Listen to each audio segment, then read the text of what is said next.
So originally I had a friend of mine cut out these wood pieces, and some of them are like the press board style, and you can get them really thin or you can get them really thick, like a half inch. And if you do have somebody handy that can cut you out pieces around wood to paint on, these little kits for the hangers are pretty affordable. You get a big box of all kinds of different sizes, wide ones, short ones, you know, depending on how big and heavy your piece of wood is. Maybe you want to put two pieces, two of these little hangers, so then that way it has more support if it's really heavy that you're painting on and you make it something really big.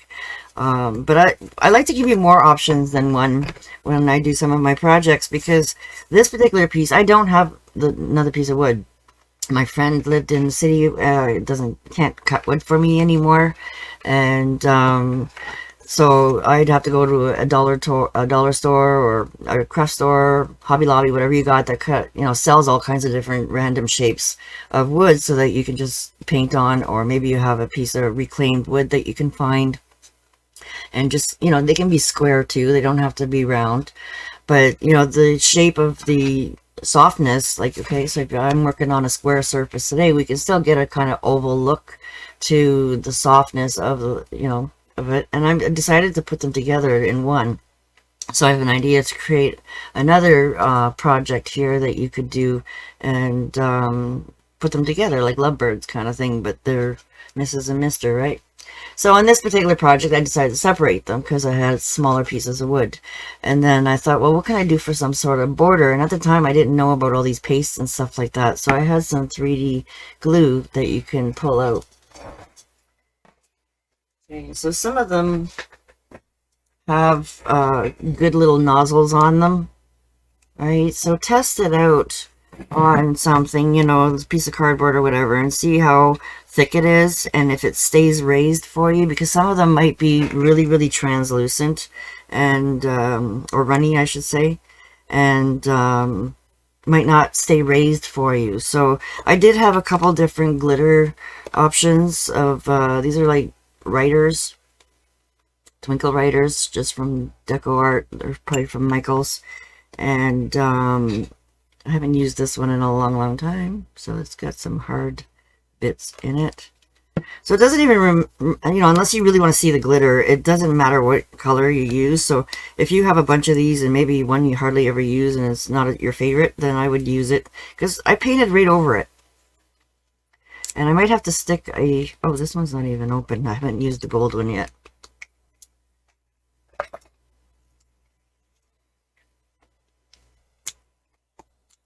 So let's open it. Maybe I won't have a problem. The silver I definitely used, because it's more my favorite color than golds. If I knew. Sorry about this. I'll just open it really quick right there.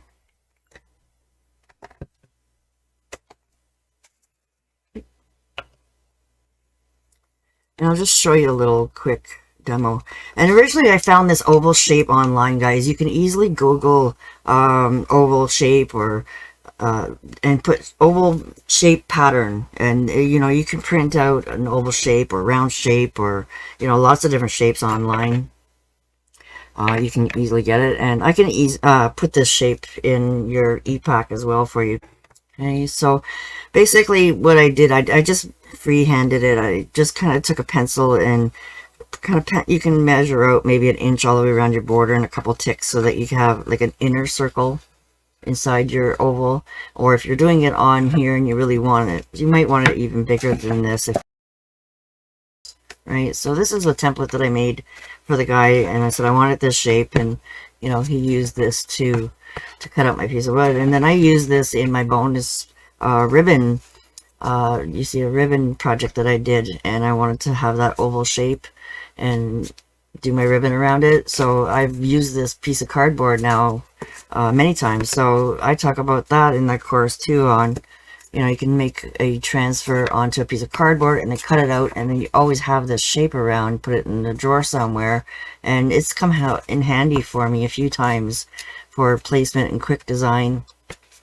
So if you don't have a piece of cardboard hanging around for a shape, then I highly suggest that you guys print out that shape and then make a cardboard for it with it. So then it's going to be a lot easier to put a pencil around it because it's thicker, right? So if you have it, just, you can use graphite too, but then you got to kind of be careful and use graphite paper. But it's just another idea for you guys to get a quick placement down and get to work. Like, you don't want to be spending all day trying to freehand a shape, right?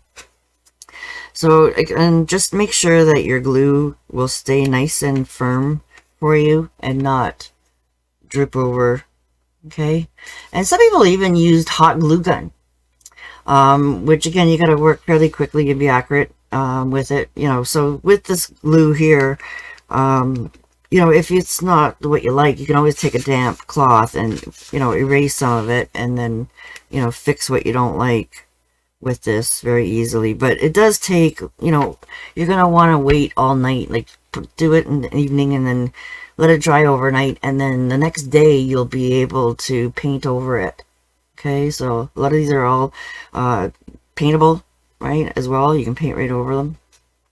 And what I found with the glitter in it, it actually just gave it that little bit more bumpy texture. Okay, so you can maybe see in the picture a little bit more that it's not a smooth, like the paste would be a little bit more smoother, right? So then I just kind of did random little U's. Okay, and just kind of, I just eyeballed it and I got into a swing of it for a while, and then you just got used to, you know, the shape, and you just, and I went all the way around on the inside, and then I just made a bunch of, you know, dots so that it just gave it some simple 3D kind of border looking that you can pop up around if you decide to paint this on a wood like this, right? So like I said, we're going to play around on a canvas tonight, so then that way it's another option for you. You can practice on a cheap canvas, and then if you really like the idea about doing these boards, then you can look into getting whatever shape that you like to paint on, and then do some more and maybe make them for gifts, or if you're starting to sell them. So let's wipe this off because this is my template board. All right.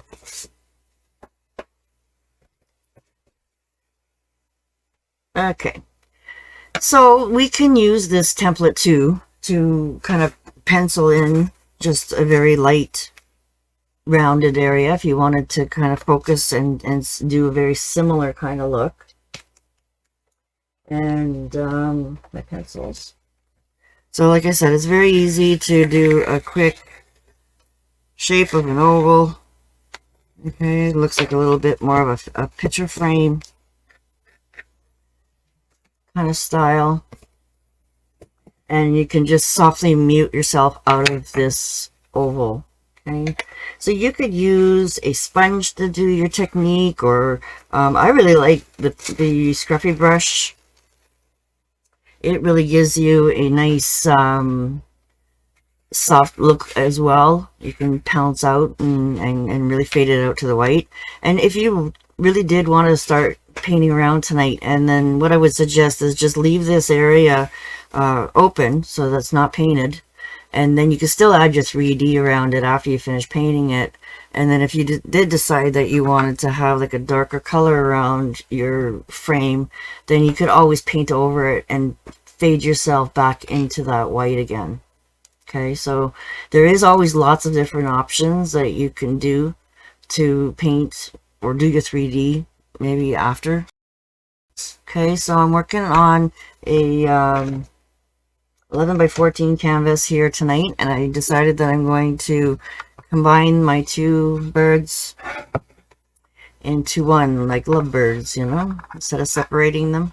Because really on here you can put them like this if they're mad at each other, right? So just being funny. The way I'm going to show you guys today is we're going to use our patterns to make things a little bit quicker. So this is my original patterns that I have.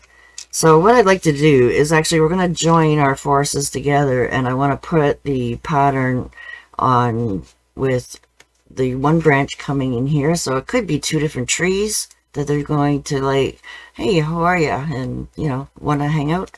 So this tree is going to come down from the top, and then this tree is going to come in from the side, so that, you know, it looks like they're on different branches and or different trees. Okay, and then we're going to combine them together and put them in together. So the pattern does come separately in the PDF. I did give you 2 different sizes. So depending on what you want to do with them, if you want to put them on smaller pieces of board, or if you want to separate them a little bit bigger, then I did give them to you in 2 sizes. So a little bit bigger than my original here, but this is like the smaller one that I sent you, the 2 on the 1 page. Okay, so, and then I made them bigger for you on the other pages. So this is where I want you guys to place in your patterns and pop in. Like, you can use some painter's tape to hold things down for you if you're afraid it's going to move. This one's pretty, you know, small and simple, so it's not a lot of detail that you have to get in there, so you could always just hold it into place. And then my pencil's not very sharp. Okay, so you can always use a pencil because it's a hard surface. And you don't really want it to be too dark, but, you know, you want to be able to see it. And then, like I said, we're going to put enough paint on it that it's going to cover no problem. Okay, so you can use the pattern, and that way you don't have to worry about figuring out where the eyes go and where the breast is and where the wing starts. And so we're going to play around and get that all in there. Okay, so this one here kind of might look a little bit weird here because he's not really sitting on the branch. Just know that there's a bunch of pine needles that you're going to make in here, so he's basically sitting on those pine needles there. Okay, so it's just rough placement, just so that you know where it's all going. Okay, and then don't move your fingers. Lift it up, make sure that you have everything there. I forgot his little forehead. Okay, so you see my nail marks on there. Okay, so that's good for him up there.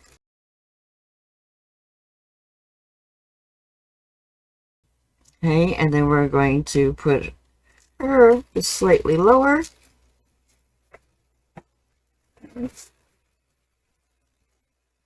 Pop in that graphite paper.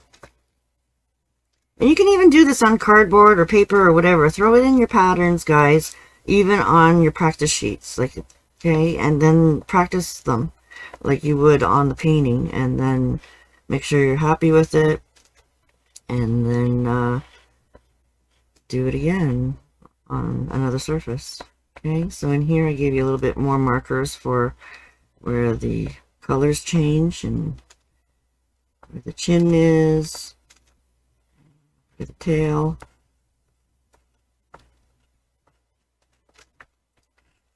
And some random branches here. Again, you're going to be lots of little pine needles added on there. Okay, and these are going to be a little bit more thinner branches than we did on the Cardinal, or on the Chickadee. Wispy branches. Okay. Right, so you guys can see that. Sometimes when it gets dark in here in the evening, my lighting goes cuckoo on me, so hopefully you guys can see good.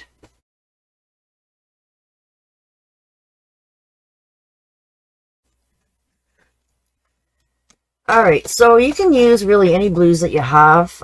Cobalt blue is my go-to when I go to doing skies. It's like a crayon blue. It's just your standard kind of blue. And go, or if you have ink spot, you can always add ink spot in there.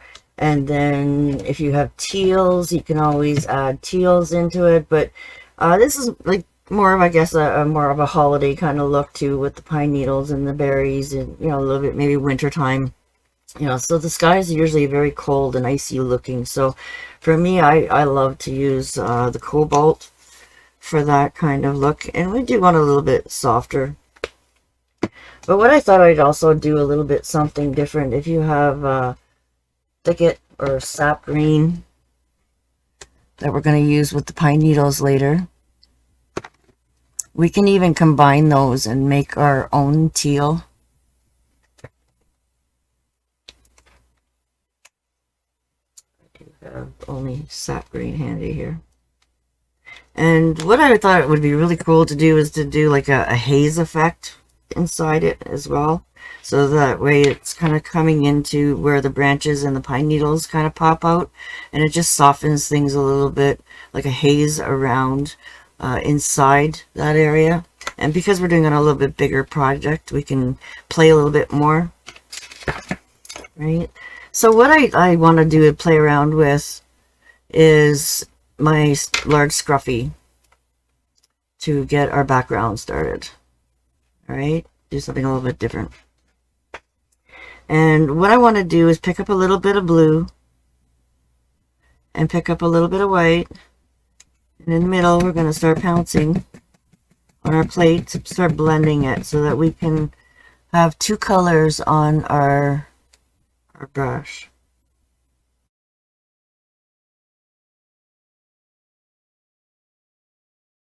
Once you have about half and half, okay, so you're really going to push in hard, okay, especially when you're loading your scruffy brushes for the first time. And they got to be dry when you work with them to really allow yourself to get that real maximum coverage in your paint. So you don't need any floating medium and you don't need any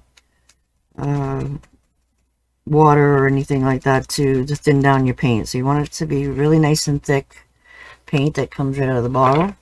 Okay, so most of us use the Folk Art multi-surface, so it's really wonderful paint. Okay, so what we're going to do is start coloring in an area. Okay, and I'm coming in a little bit inside it, and then I'm working myself out so that I'm not going over my white area too much.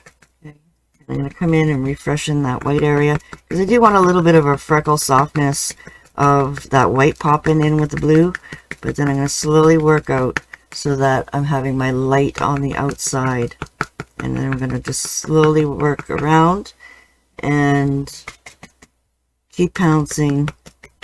Okay, so you're probably going to pounce right over some of your branches, but just try to work around it in a way where at least you know where they are. Okay, and you're going to just go slightly over that oval area. Okay, so when you start to run out of paint, that's where you come in and try to soften things. And if you wanted to go ahead and do this to your whole canvas and then put your pattern on later, you could always do that too. Let it dry really good and then pop your pattern on. Okay, so I just thought, well, we'll try it. There is quite a few little details in here that we have to be careful, and you could go in with a smaller pouncer to get into those little areas there. Okay, so we're just going to stay on the back side. That's why I like working on these boards when you're pouncing, or wood, because you can really pounce good. The wrap canvases sometimes are a little bit too flexible, and you got to really hold on to it and pounce really hard. Okay, so we're just going to stick with the blue and the white. And like I said, you can always continue on with just white and feather it right out. And then just leave an area if you want to add your 3D.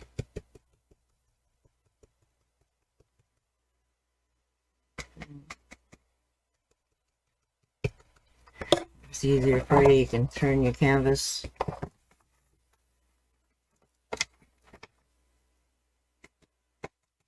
And continue on.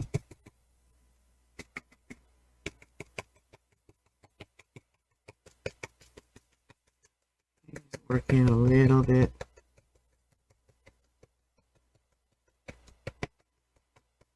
It looks really, really frosty.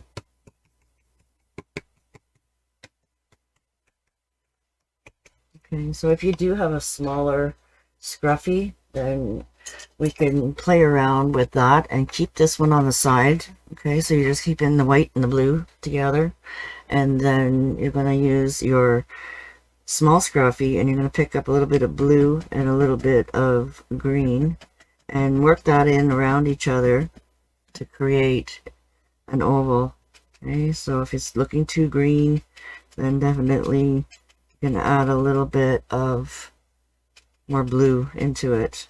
Okay, so mostly bluish green. Okay, so that really warm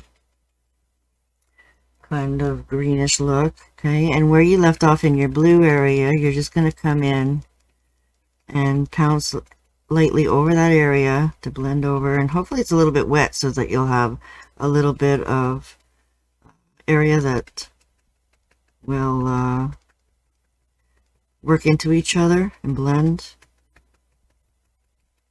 Okay, and then just keep picking up those two colors, and then you can use your smaller one to get in there a little bit more and work all the way around. And you just keep picking up, and then some areas you have to go very, very lightly. Right? You can probably hear me pouncing too when I'm pouncing really hard.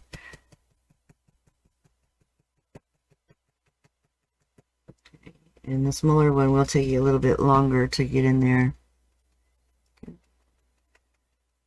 Put too much paint, just work it out.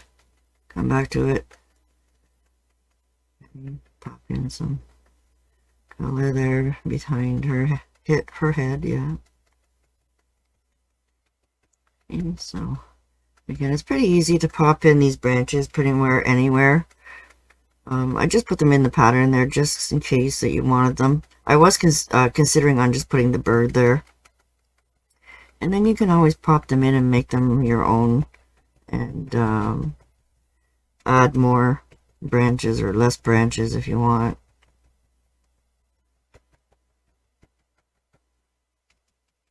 And so, start adding a little bit more blue in there too.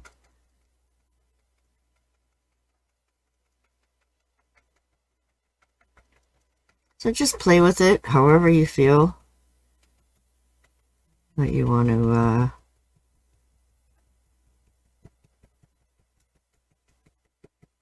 work with it.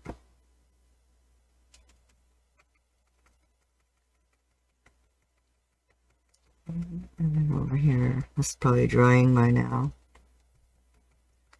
But just slightly over the edge of the blue. And then we can add in more blue, stronger blues, and really start to fade it right out. Okay, so I just want to use my smaller one to get into all these little corner areas. Tip your little scruffy to the side so that you can just use little bits of it.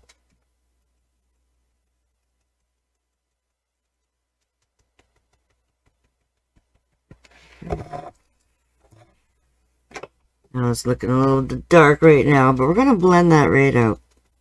Okay, so a little bit more blue.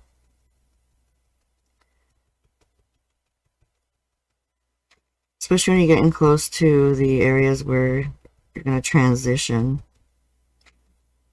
Okay.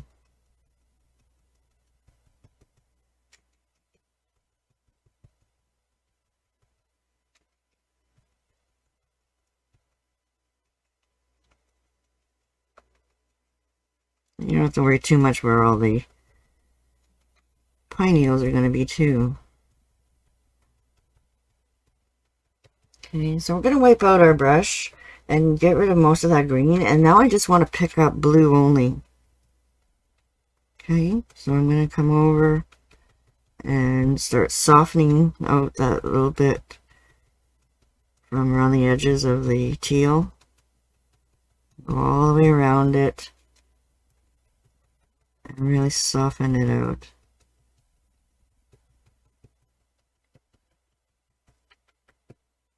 If you're frustrated with life right now, this might be a really good project to do, because you can really pounce your frustrations out. Get that color right in there. Okay, and then slowly work that darker blue around the edges to fade out into the white area. Because once you get that green in there, it's really hard to get it back out again. So this is why it's a good idea to work with two. If you have the kit, then it comes with the small and large. Okay, so we're gonna just feather that out now. And a little bit more of that behind them.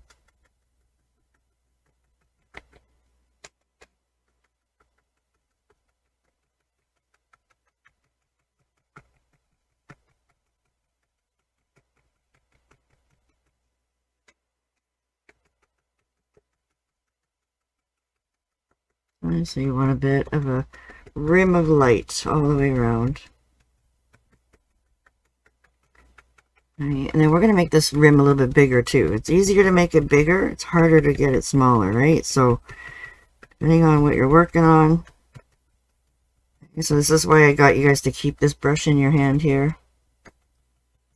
Is because we don't really need this smaller one here anymore. So we're going to come back to our big one again and come back into our white. Okay, so this is where we can come around all our outside here again. Just give it a little bit more coverage. Add more white.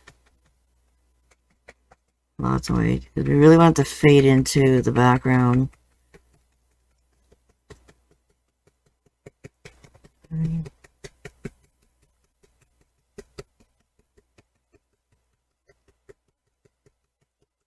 And then just stay away from that green area.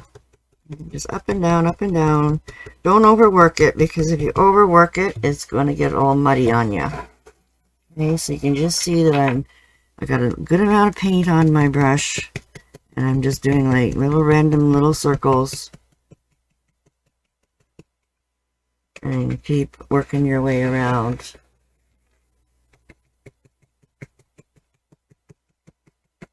Okay, so you can stop if you want to add some 3D elements around here and then carry on later. Need some more white. I like only putting a little bit of paint out at a time, so then that way I don't waste it, because usually we put out too much. And then her tail. So what do you think of this background so far? Kind of frosty looking. And you can always add a little bit to it too, and step away from it and freckle in a little bit more highlights. If it's getting too muddy or too thick of paint, or it's not blending with you, then definitely let it dry, and you can always go over it again. Okay, so once we start adding more pine needles and all that, it's going to cover a lot of that area. And just keep playing and making it freckly. Okay. So once we get about that area, then now I want to get rid of all of that blue out of my brush. So I'm really just getting rid of it. Use a paper towel, or if you have old rags. And now I want to just come in and pick up all white. Okay, so it might be a little bit of dirty white, but that's okay, because we're the first area. We're going to work our way outside this area now. So then we're going to have that really frosty light blue. Okay, keep on picking up fresh white if it starts to get too dirty, so that you have fresh paint on the tips of your brush all the time. Because if you go and run out of paint and keep pushing, then you're going to start getting into the dirty part of the paint that's in there. So it's just a little bit of a lighter kind of paint, tapping motion, just that I am trying to just use the very tops of it. And then if you have little bits of space in between here and there, it's not going to really matter too much because your canvas is white. Okay. Get some fresh white on there. Picking up. Now I got some marks from my graphite on there, so I just want to make sure you work over them. And then they're gone.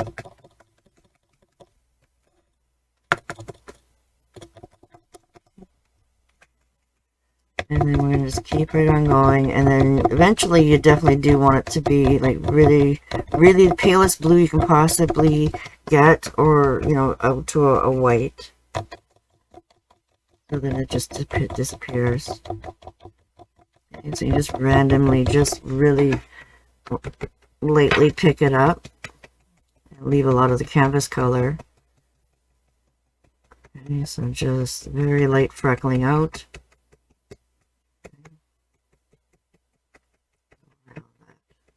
Branch a bit more.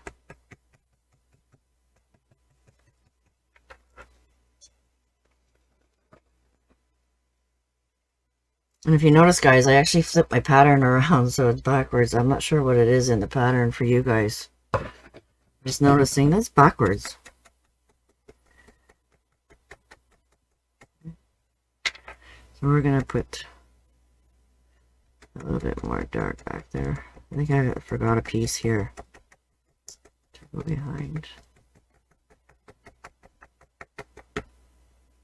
So we want that small one again to add some green into it.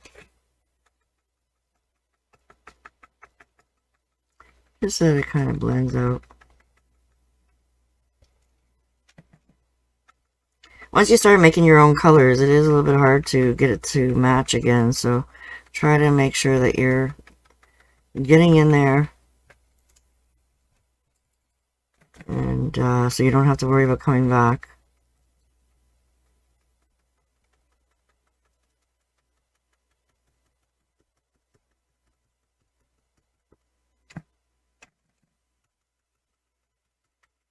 Sometimes the canvas really sucks it in, and then when it dries you can see little white spots, so you can kind of do a wash in there too after it dries and just try and give it a little bit more coverage. Or if you check out one of my painting hacks, it tells you about gesso. You can actually cover your canvases with a good coat of gesso. It's like a really thick paint with like a glue in it. And oops, now we want just white. And that helps to get rid of all those little weave look in your canvas. Makes it a little bit more smoother. You can add different textures to your background when you use gesso. Real subtle texture, and make some really cool looks.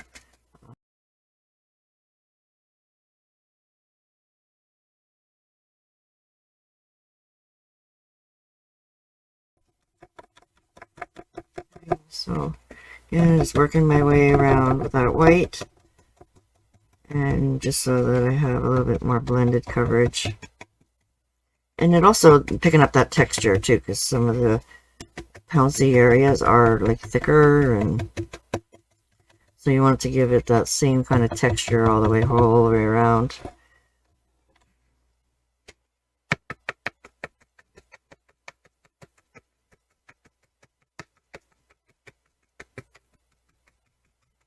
Alrighty, so once we get our backgrounds done, we can just put them aside a little bit.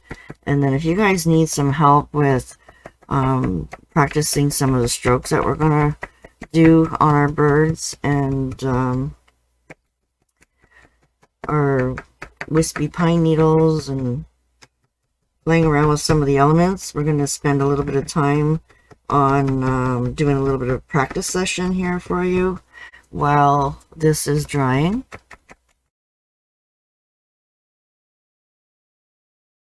And then we'll come back and finish the rest of the projects.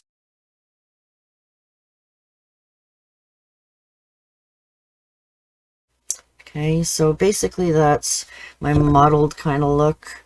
right? So you can always come in and soften things a little bit more. I just got to this point where I'm like, okay, I need to just let this dry now and step back away from it a little bit and then see how I feel about it as I progress through the rest of the elements.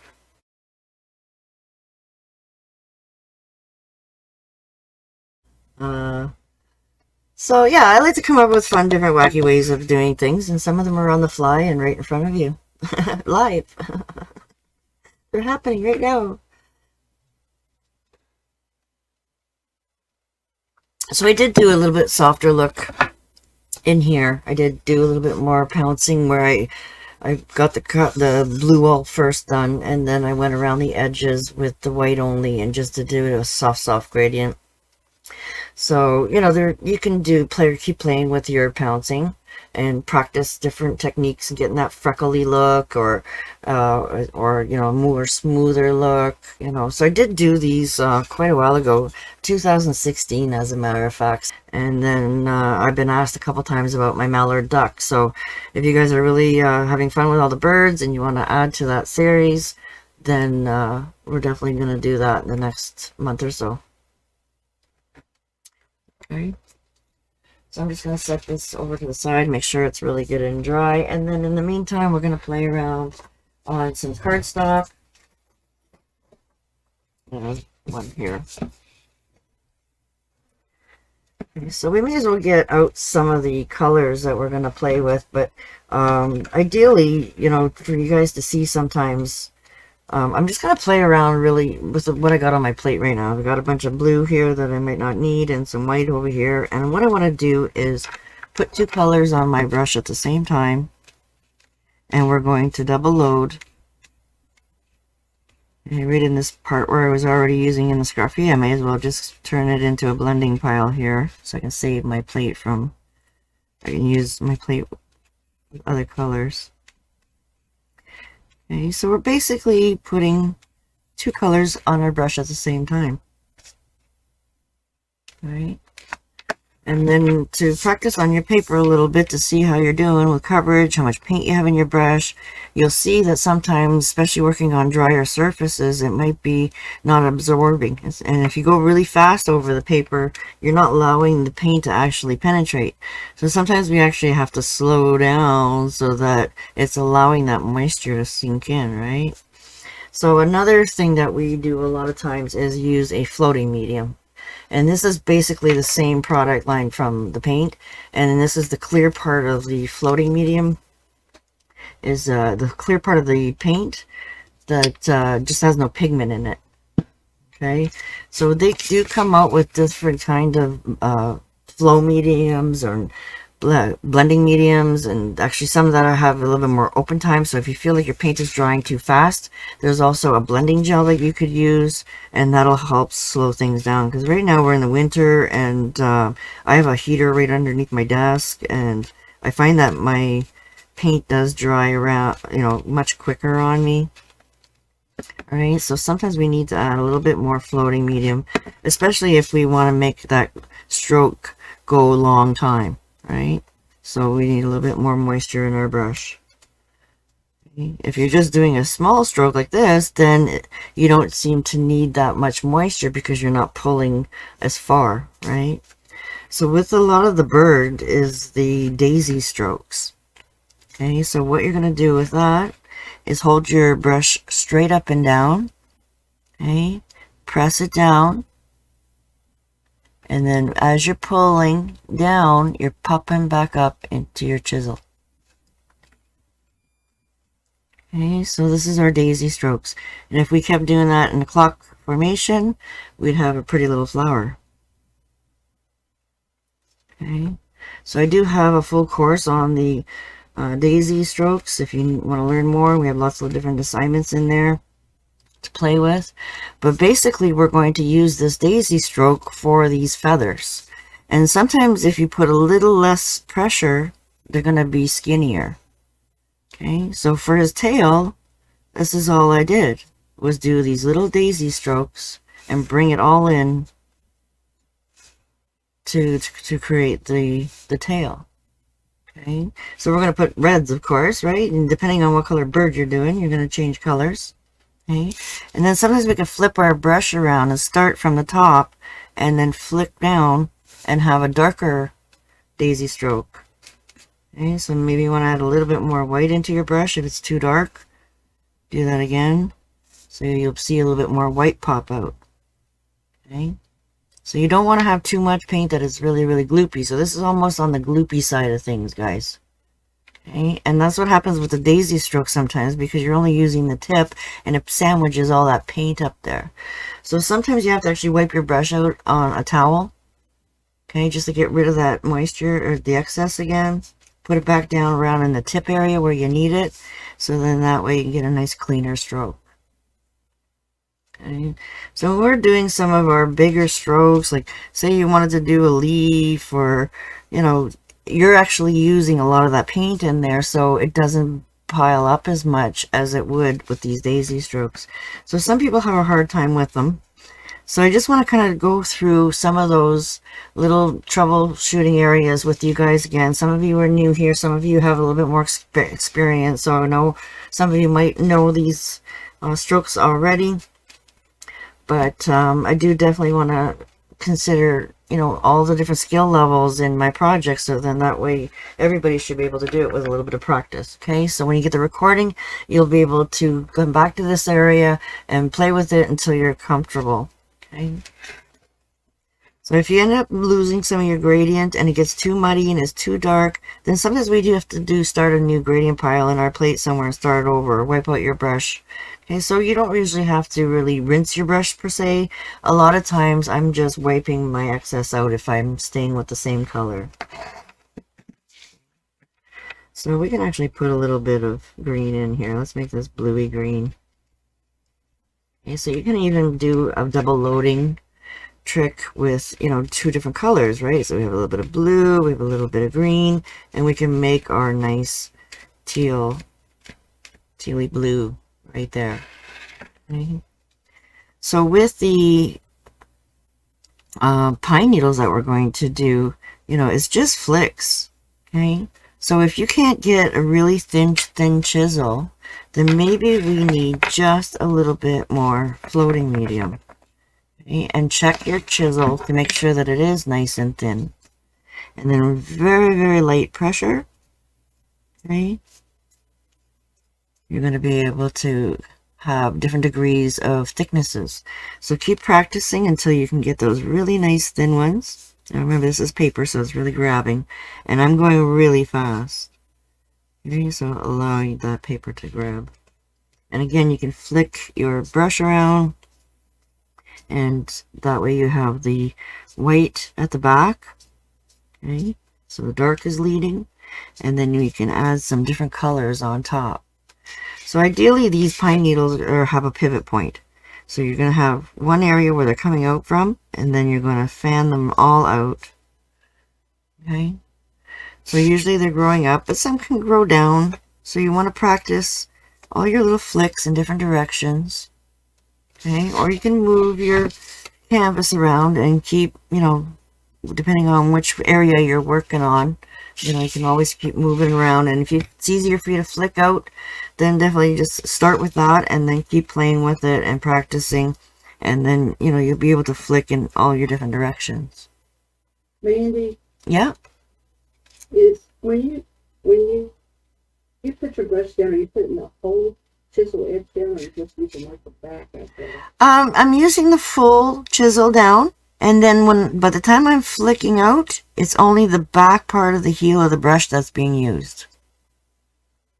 Okay, so depending on how long you want to make them, like if I'm making stems and branches, then I'm going to use that whole chisel to glide along, and then I'll branch out, because I want that whole color to come through.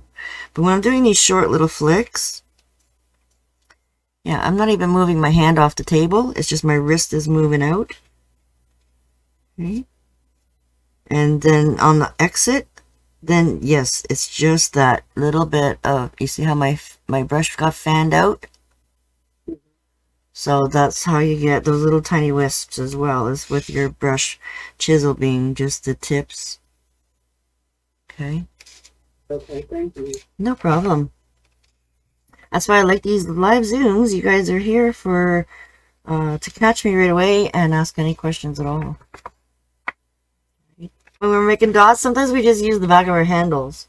And if you're using a small little liner brush or a little small scruffy, those brushes are a lot smaller than your bigger brushes, right? So if you have a bigger brush, it's going to give you bigger dots, right? But if you have those daubers, they're really fun too.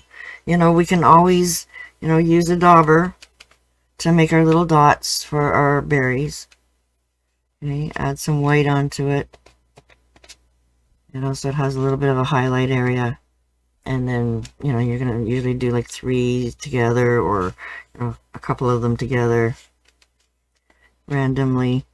Okay, depending on how many you want. You can do as many as you want. Okay, and stagger them a little bit. Okay. If they're not enough coverage, you can always go over them. Add a little bit more white to them. You know, pretend these are red, okay? This is how people make grapes and all different kinds of things. Centers of flowers, you know, our daubers can be lots of fun. But just got to make sure that you're a little careful with cleaning them. So I do try to rinse them out and dab it on the towel a couple times to get rid of that paint. Okay. Get clean water and keep rinsing it, dabbing. No twisting, okay? Because these little things can be a little bit fragile. And actually, this is the one that I actually lost my sponge with. So that's why it wasn't giving me a nice color leave off, because it was just a wet round thing. So this actually has like a sponge on them. And this one would have given me a little bit nicer application. So I lost the sponge off of this one, because I was rough on it when I was cleaning it, and I was twisting it into my towel trying to get the paint out, and I didn't even realize what I was doing. So just be careful with those little daubers. You can get them here locally at even dollar stores, I think, now, and different craft stores. Donna Dewberry has them, of course. I don't have much in stock. I can get them in and ship to Canada. So basically our whole bird is basically painting in just basic coverage. You know, you're coloring it all in, letting it dry, and then we're going to do some daisy strokes on top of it.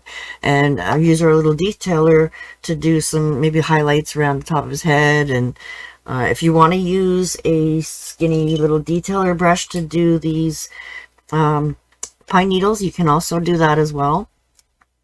Sometimes we'll actually, you can dilute your paint just a little tiny bit when you're working with these detailers, and you can use just a little bit of water if you want. And you know, you can use those to get your little pine needles as well, right, if you're not feeling comfortable with your chisels. And then a lot of times we actually double load these guys too, so you can actually swipe through the white on one side, swipe on the green on the other side, and then you're going to get that actual 2 colors come through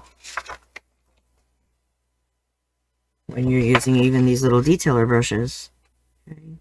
So again, if you have too much paint or if it's too thick, you see that white was a little thicker than the green I watered down. I didn't water this side down because I was wondering if it was enough there from with the floating medium that we were using earlier. But obviously it's still a little bit thick, which I like you guys to see when I have a problem, because when it's too thick, it's not going to allow you to give you those really thin lines.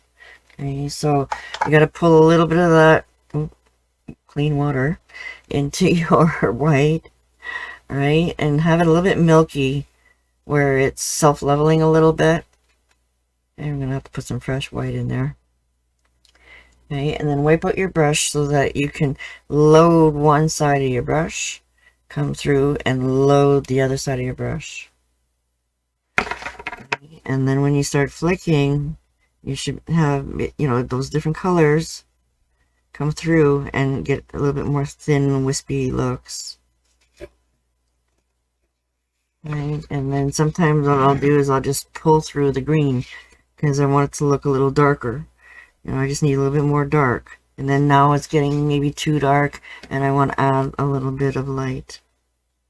you know, to back over it again. So you can play with either brush depending on what you're comfortable with and how big you're working to, because if you're doing really tiny, maybe it's hard for you to downsize your brush. So definitely realize that if you feel like you're having a hard time with that brush, I was using a big 16 here, right? So if you come down with your 12s or 10s and start flicking, you're going to have much smaller little flicks with a tinier brush. So we have all the different sizes in the completer set, or in the value set. Okay, so you can see that using a smaller brush, I'm going to be able to get much finer lines too. Okay, so try a smaller brush if you feel like you're not getting a nice small chisel for the size of project that you're trying to work on. So if I'm painting on something really small, I'll practice a few the size that I want for that small. You know, I might use even an 8. But we're going to work on a little bit bigger, so we can probably use a 10 or 12 to do our little things.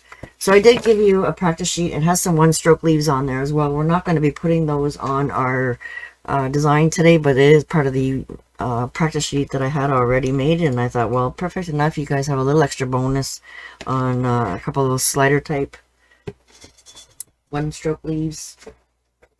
What we're going to do. So you have the actual sheets that you could use to put in a plastic sleeve. If you have those 3-hole plastic protector sheets, you can pop them in there, or maybe from one of Donna's packs you have, then you know you can easily wipe them off and keep practicing, and it's going to be a little more slippery. It won't be so hard to do as opposed to on the cardstock. Okay, so again, watch all my 6 painting hacks, guys, because there's a lot of areas that you guys can check out and will help you with any project that you're doing. Okay, so I try not to repeat a lot of those little tricks and tips because I'm hoping that you guys, that light bothers me. You guys can check them out, and then that way hopefully it'll help you.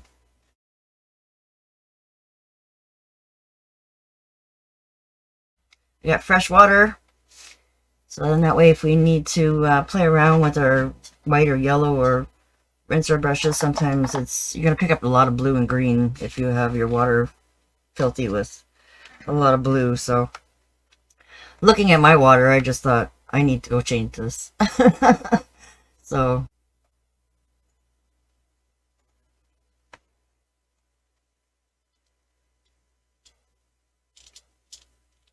the first thing we're going to do is our branches.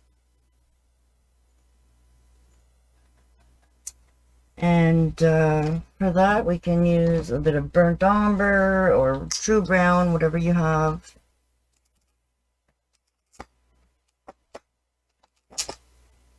At the end of my bottle here. Oop. That's a big splot. And I definitely probably need some fresh white. And if you have a little bit of yellow ochre, that's a nice blending color as well that you could use, or a cinnamon or Pablo, whatever you have. I like to do it all different depending on the leaves and trees that I'm doing. Sometimes they have different tones in them.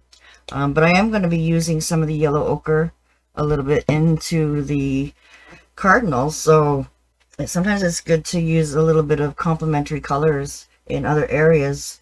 Even though they're going to be sandwiched in with the brown for the branches, and a lot of them are going to be covered by the pine needles, I thought, you know, maybe we can do some different color tones, or even camel if you want a little softer color. Okay.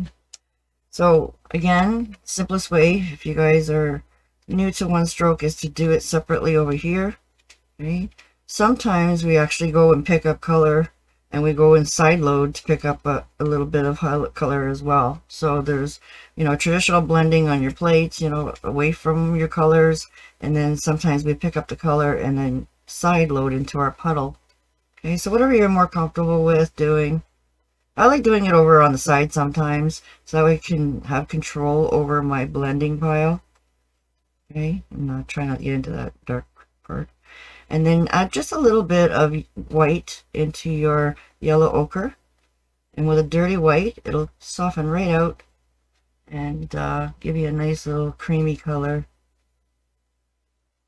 Okay, a little bit of goldness in it. Okay, so this is why I like, just get the basic 12 colors, and you can create so many more colors by just getting a few basics. Okay. So to remind yourself, sometimes I even look at my patterns, pull that over to the side and go, okay, where was that branch? Oh yeah.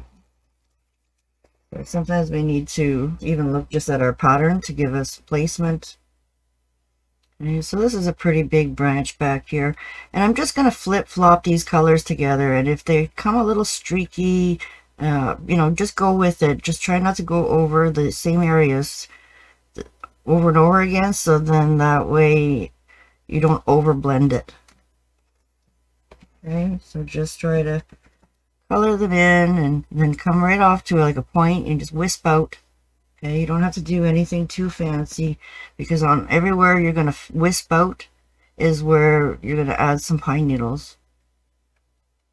Okay, and then we can always add a little bit more highlight or darkness. So you see I covered that a little bit too much, so I'm just picking up some more of that light color, blend in my plate again so that I can get a little bit more streaky looking. Okay, so we could always let this dry and add a little bit more dimension to it. So we're just blocking in the color and basically base coating, so that first layer of color is going to grab into the canvas. Okay. And then we have two of them that come out this way. Okay, so you just see I put pressure and then kind of twist my brush out and just play with it. I always put the light color actually on top.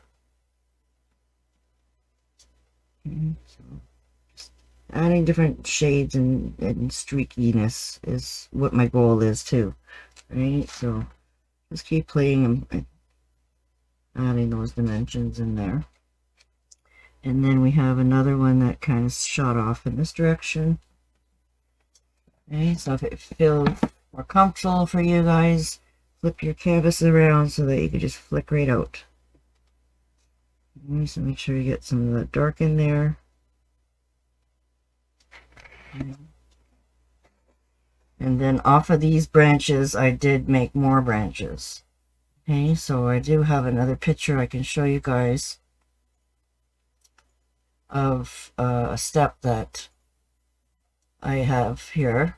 Okay, so off of these main ones, now we can flick in a few more wispy ones here and there. Okay, so really thin ones. And if you feel more comfortable, you can definitely go and use your liner brush to continue on.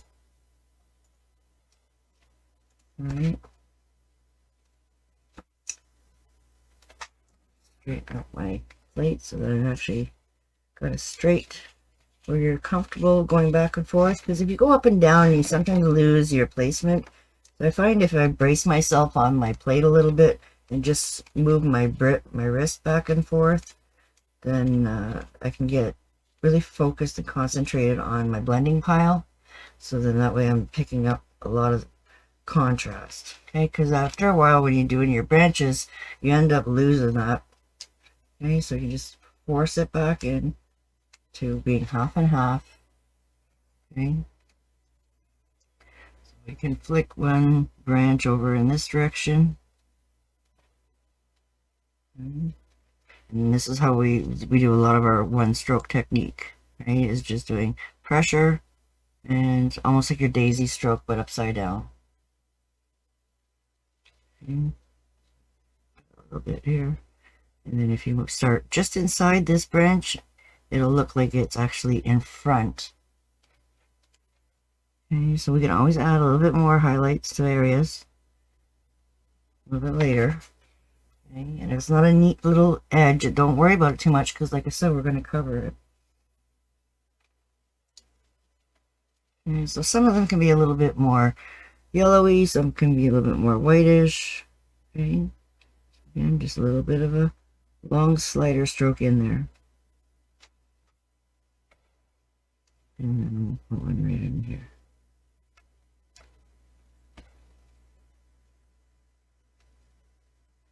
And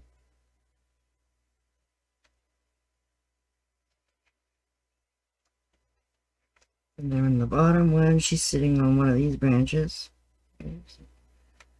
Slide your brush around right along and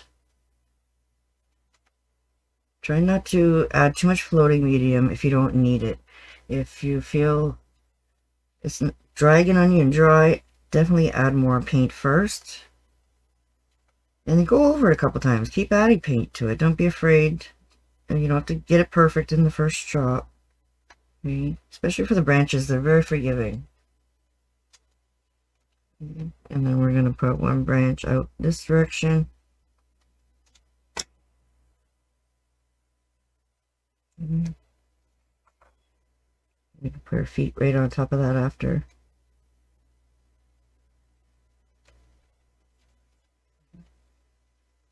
So typically when we're doing these strokes, you do the light on the top because that's where the sun is coming from, right?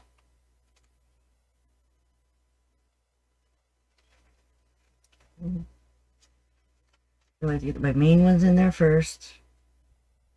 And you keep adding paint to your blending pile. Squeegee off the top there and bring it back down sometimes. It's my little trick I like to do.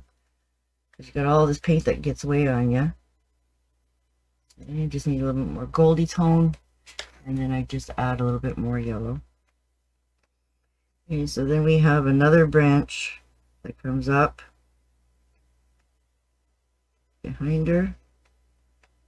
Okay, and then we can put this one off in that direction. Add some more dark. And then one coming, go right over this one. That way they look like they're really intertwining. And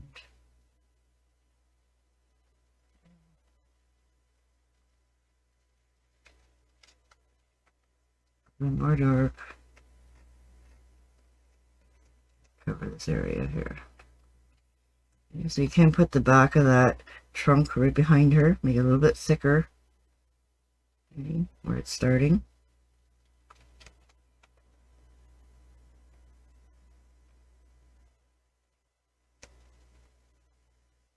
And then just come up skinny, skinny, skinny.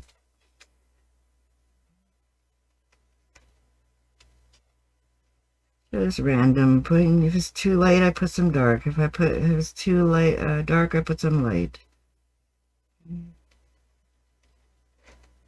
Always gonna add to it.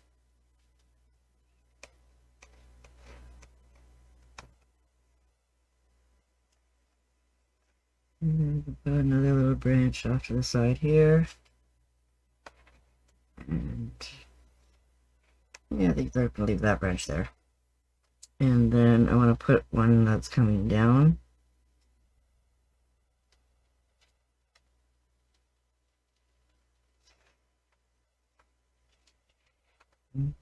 Put one coming down over here. Okay, so it's just placement right now, guys.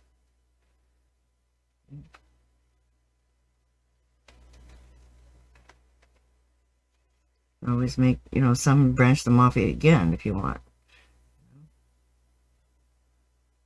I change your mind, put this one on top of that one. So there's no real rule, depending on where you want to put your branches.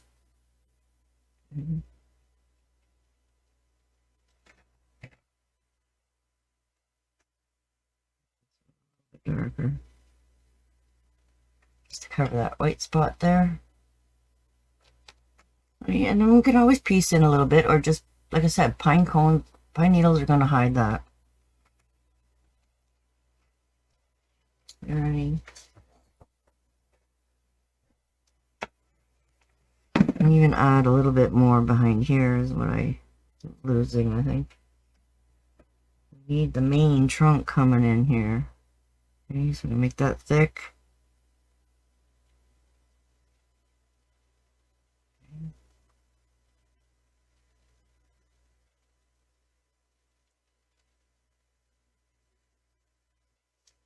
It looks like it branches down here, branches down here. We have a bunch of different trees from all over the place. All intertwining into each other. So you basically always want to make them a little bit thicker at the base and then thinner coming out.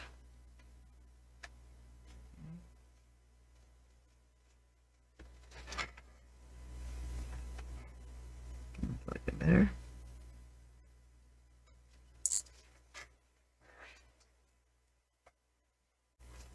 Okay, so now we can start doing a little bit of base coating. All right, so I'll bring you back to that picture again. Okay, so with the Cardinal, oops, sorry, it's definitely a little bit more red, and you can use the Cardinal red or you can use the Engine red, whatever you have. And then in here is a little bit more softer red, muted red, and what we did is we mixed the yellow ochre in with the Cardinal red. Back then I probably just used Engine red, but I do have the new color Cardinal red that I used in the last one, and it's quite nice as well. So like I said, whatever red you want to use. The apple red is really nice and bright, but it definitely is more translucent. So when we mix with the different colors, then you'll get a little bit more stronger coverage. I have your Engine red. Okay, so over here I'm gonna put a little bit of my red on my brown. Yep. Hang on here. Get you back over here. Just put a little bit of red on my plate. Okay, so we're going to start off with the lighter color first, and I'm just going to pick up a little bit of that yellow ochre and come over and pick up a tiny bit of white. Okay, so I just need a little bit of white. And again, we're just going to do flip-flop and get the base coat of it in there. All right. So the first part of her, we'll start with, is her head. Okay, so we want to work around her eyes so that way you can see where your color is. And if you can see that the yellow ochre is actually pretty translucent color, light, so you can still probably see your lines under there. Okay, which is okay because I just want to introduce some color right now. Work around her eyes, and then we're going to go over it again. So I don't want you to really cover per se, and sometimes I'll even tell you to stay away from your line, so then that way you can see where it is later. Okay, so to make things a little bit quicker, sometimes we can just throw in that little bit of a base coat. Okay, so having that little bit of white on the edge is just going to help give you a little bit more coverage. Give it a little bit more mottled look, so it's not really neat. Okay, and then if you have to add a little bit more white over to clean up this area here, okay, you might need that little bit more coverage to clean out our belly a little bit where we were pouncing. Okay, and especially if it's dark, sometimes it's harder to get that bright color, right? So we're just going to use the edge of our white to come around the edges a little bit, just to give it a nice clean look. Okay. And then just work yourself down. So I'm not going to worry too much about her wing area. I'm just wanted to do her head and her belly. Okay, and then we can come down and do a little bit of coverage where her tail is. Okay, so especially over the brown again, if you feel like you need to put a little bit of that base coat in there. And so just remember, when we start doing these daisy strokes, they're a little bit heavy-handed, so they're going to be, they're just going to cover. So we're just kind of putting in a little bit of color. Okay, very faint, so you can still see where the beak goes. And try to get that yellow ochre really strong here around her eyes. And then just flip out. So you're trying to do a little bit of placement of where you want the lighter colors to be. Okay, and then just use your white over any areas that are stubborn to cover that blue. Okay, so you see how that's much cleaner now.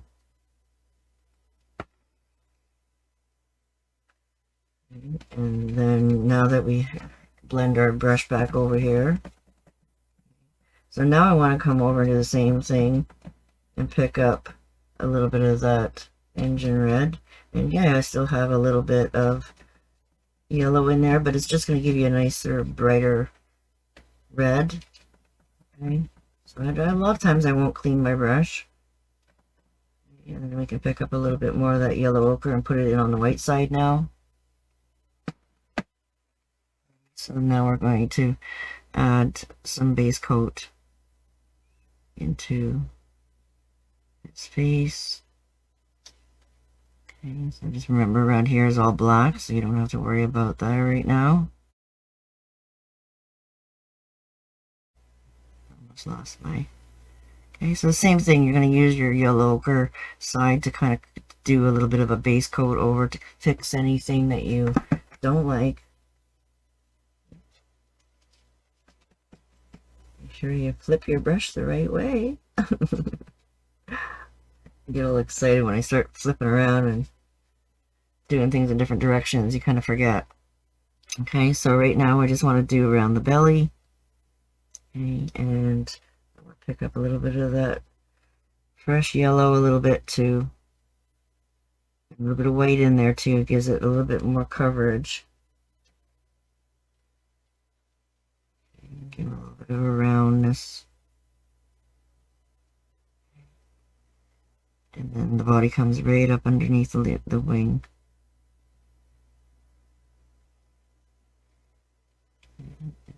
Put that red right up underneath. And then do like a C-curve kind of shape.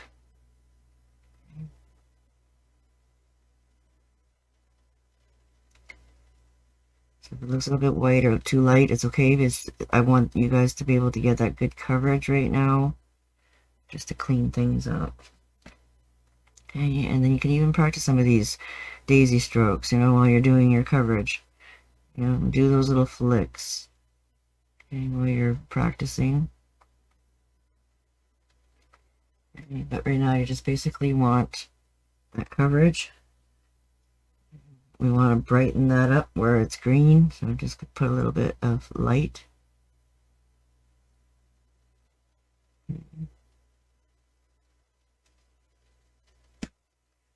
And also on the top of his head there, you can pick up too much paint. Just a little bit of a shape in there. Make this really dark red so that you know that this is where his little peak goes. And we'll add to that.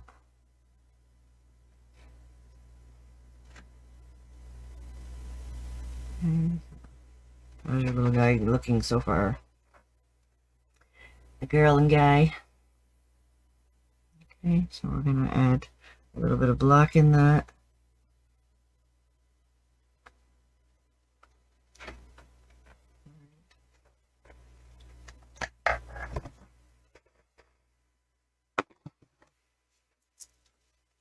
And we're also going to add some more tones into her too when they dry. So you can see that it's probably already pretty dry down here. Well, it wasn't too thick. So we need a little bit of black or licorice. Pop that in over here. Probably not a lot. And if you have a small detailer brush, because we do have a number 1 in our kits as well. So there's some smaller ones and there's some longer ones. If you feel more comfortable with your shorter one. I hardly ever use it. I got so used to playing with my liner brush that I can really have a lot of fun with it. Right, that's the number 2. Okay, so one is definitely longer than the other. See, we get a nice point to them. So depending if you're making them really small, you might want to come and use your number 1 liner brush. So we're just going to put the eye in right now for placement, black. I'm going to let that dry. I don't always like to make them totally round. I always like to have a little bit of an egg shape to them. Okay, so then that way. And then over on the boy, I don't want you to do the eye yet. I want you to keep the eye white. Okay, so right now we just want to get the placement of the back area where his face is really, really black. Right up on top of his beak.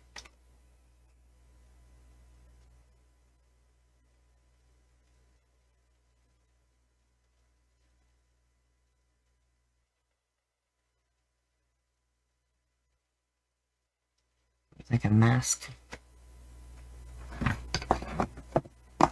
It comes around a little bit in a U shape.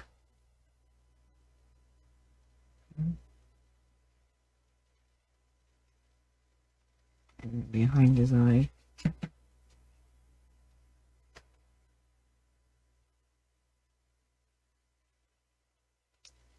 little bit of a rim right behind the eye. And then again, a little bit of an under U shape right underneath his beak. Yeah, so just leave that little placement there for now. And we can come back and detail his eyes later. Get the black in there.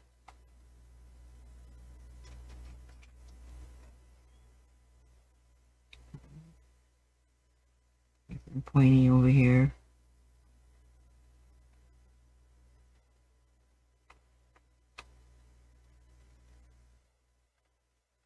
And they got really big beaks.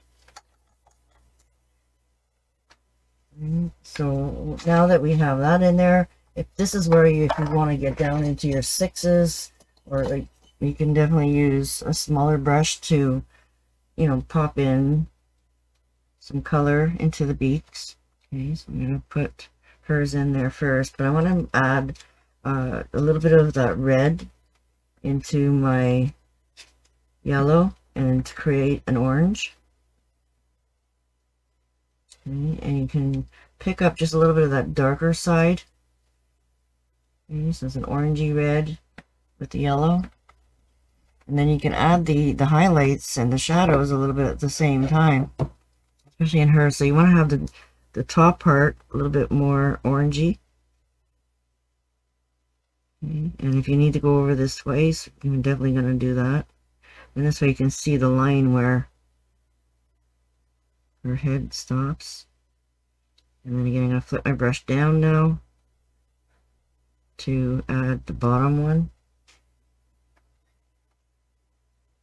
So we might definitely have to put 2 coats working on the green, or just add a tiny little bit of white in there for right now, just to get that brightness. We'll let it dry if you're having the same problem as I am.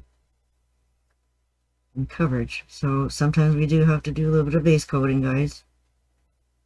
Okay, so I just want you to be able to keep this area a little different color, so then that way you'll see where it's supposed to be. Okay, so we're going to come over and do the same thing with Mr. Okay, so I'm going to add a little bit orangey color in there. And of course I had to go and make them backwards to my original design.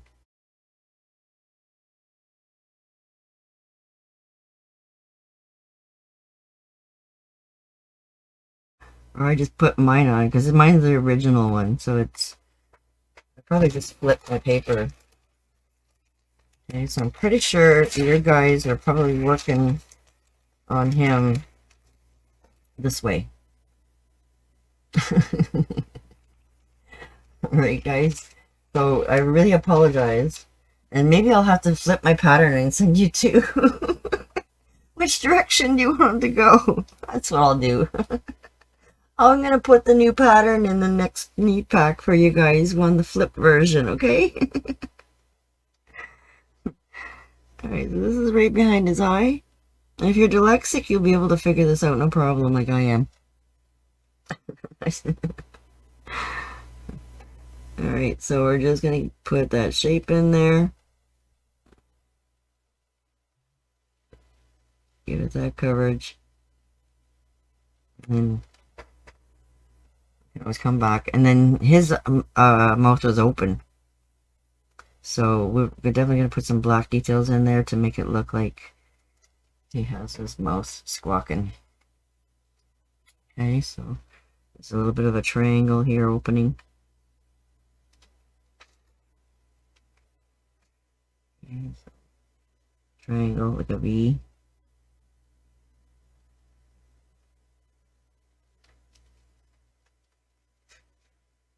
More weight in there just to get coverage. Okay, so this will make sense when we separate it and put the more highlighting in there.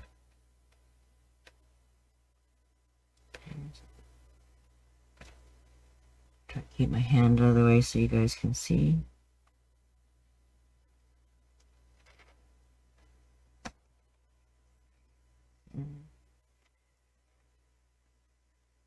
Alright, so this is starting to come along.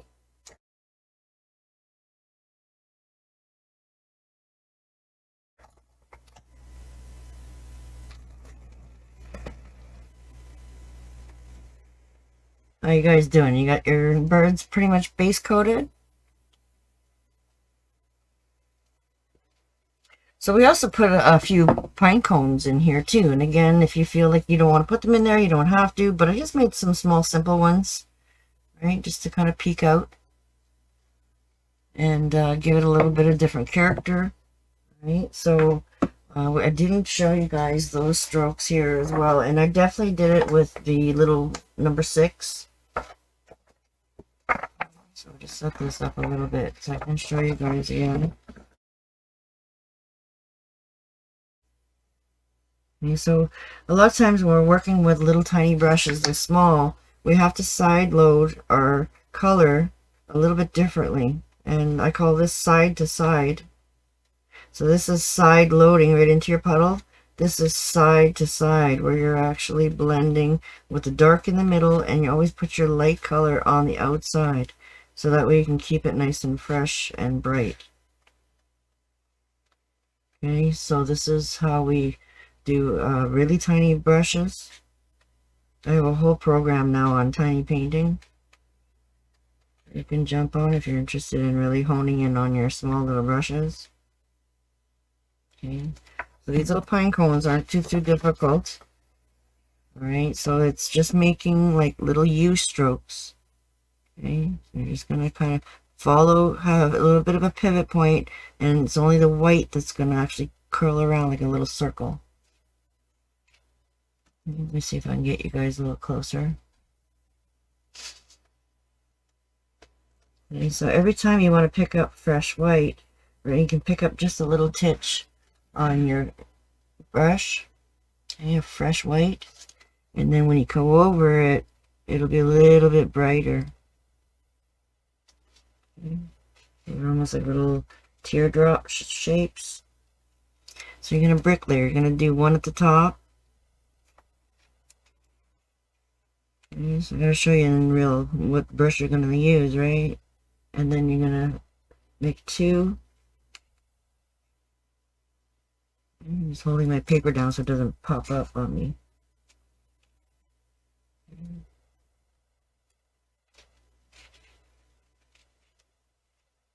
You can do 3.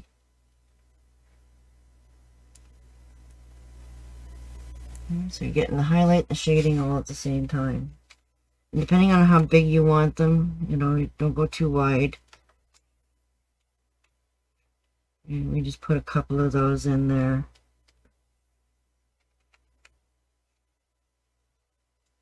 Maybe 4.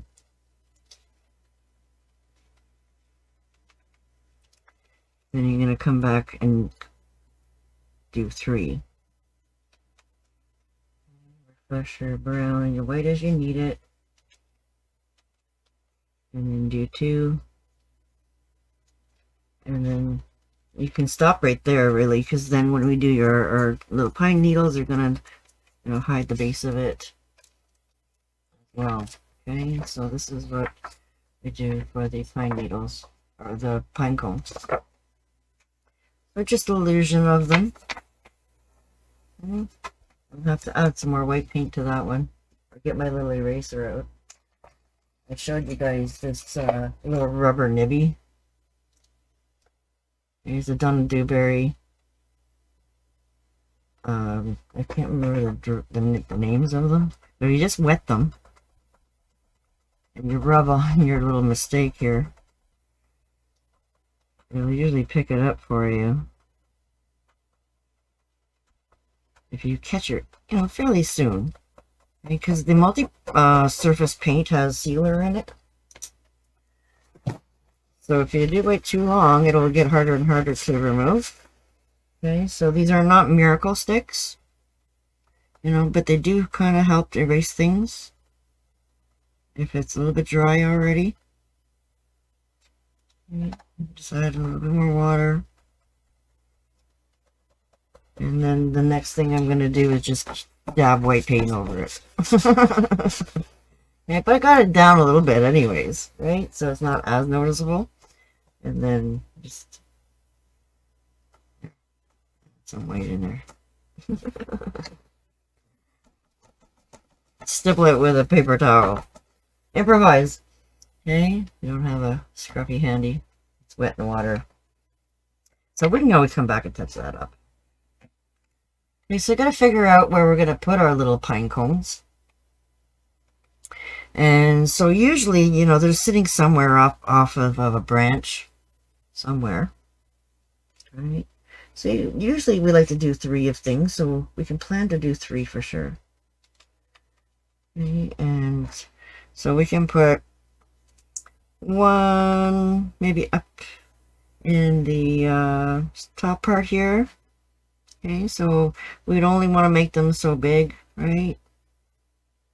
So we're going to make sure you add a little bit of fresh white to the edge.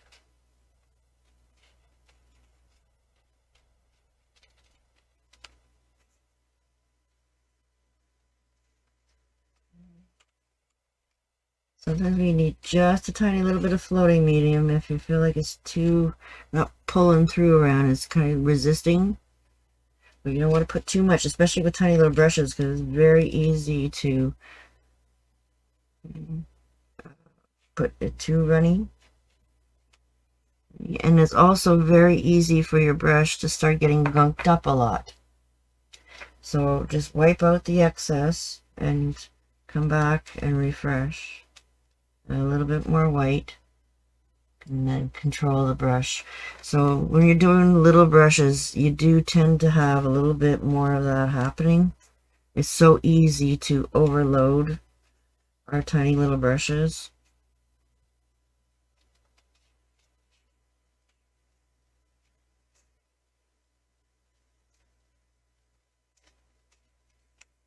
And then if you're leaving it a little bit gloopy here, then it'll fight you wet on wet. You don't want too much paint, but you do want enough that you're covering good.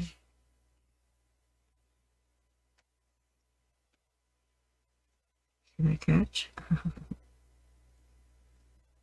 I am losing some of my dark. Make sure you get the good coverage there.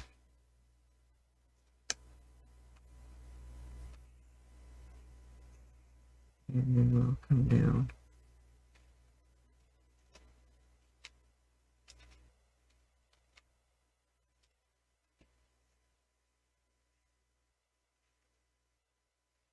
And then just 2. You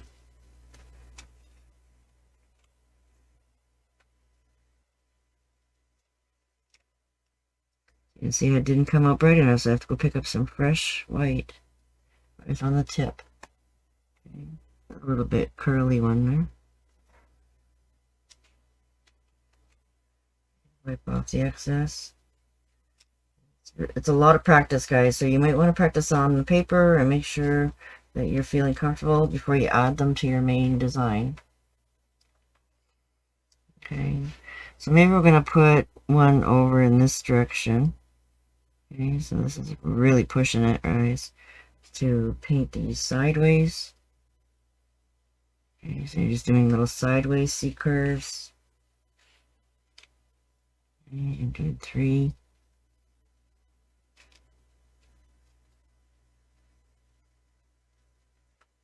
I have to put my pinky down on the canvas sometimes to brace myself. So I'm not too shaky. Okay, so definitely if it's, you know, hard for you, then flip your canvas around and make it easy for yourself. Move your plate. You're pulling towards you, so it's easier. Go back over this one. So you can always go over it again if you're not happy with them. You do want just the tips of them white, a little bit more brown in them.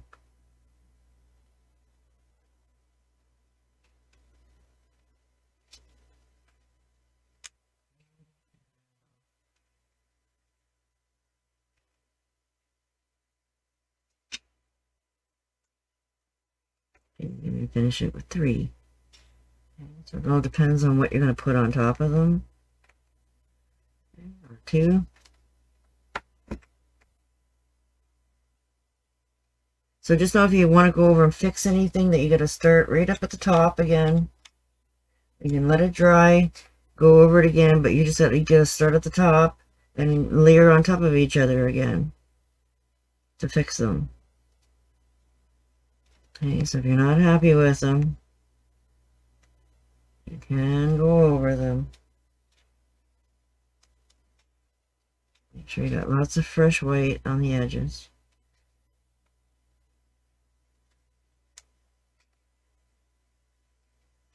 Not white enough. Make sure you're happy with that stroke before you carry on.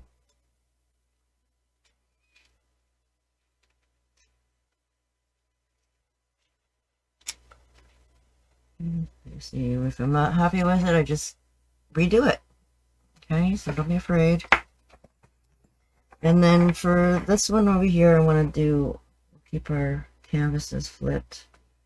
And we'll do another one over here.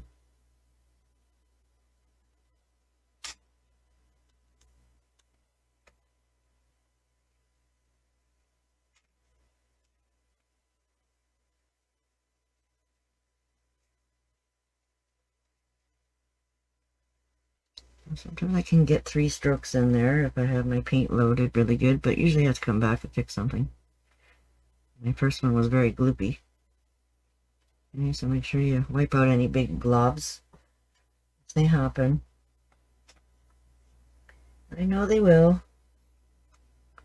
Okay, and we'll do a little guy here.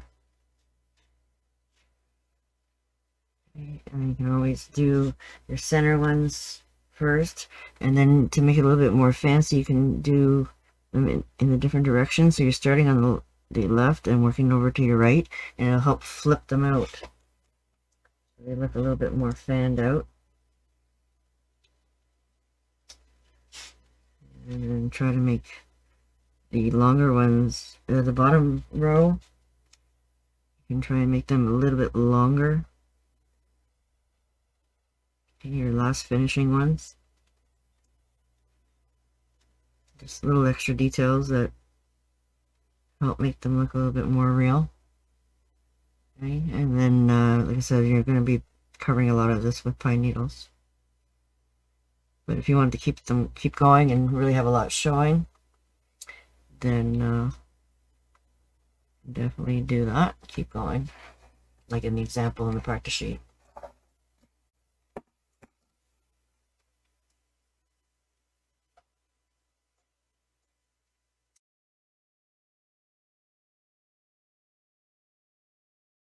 Alrighty, is it natural color for the female?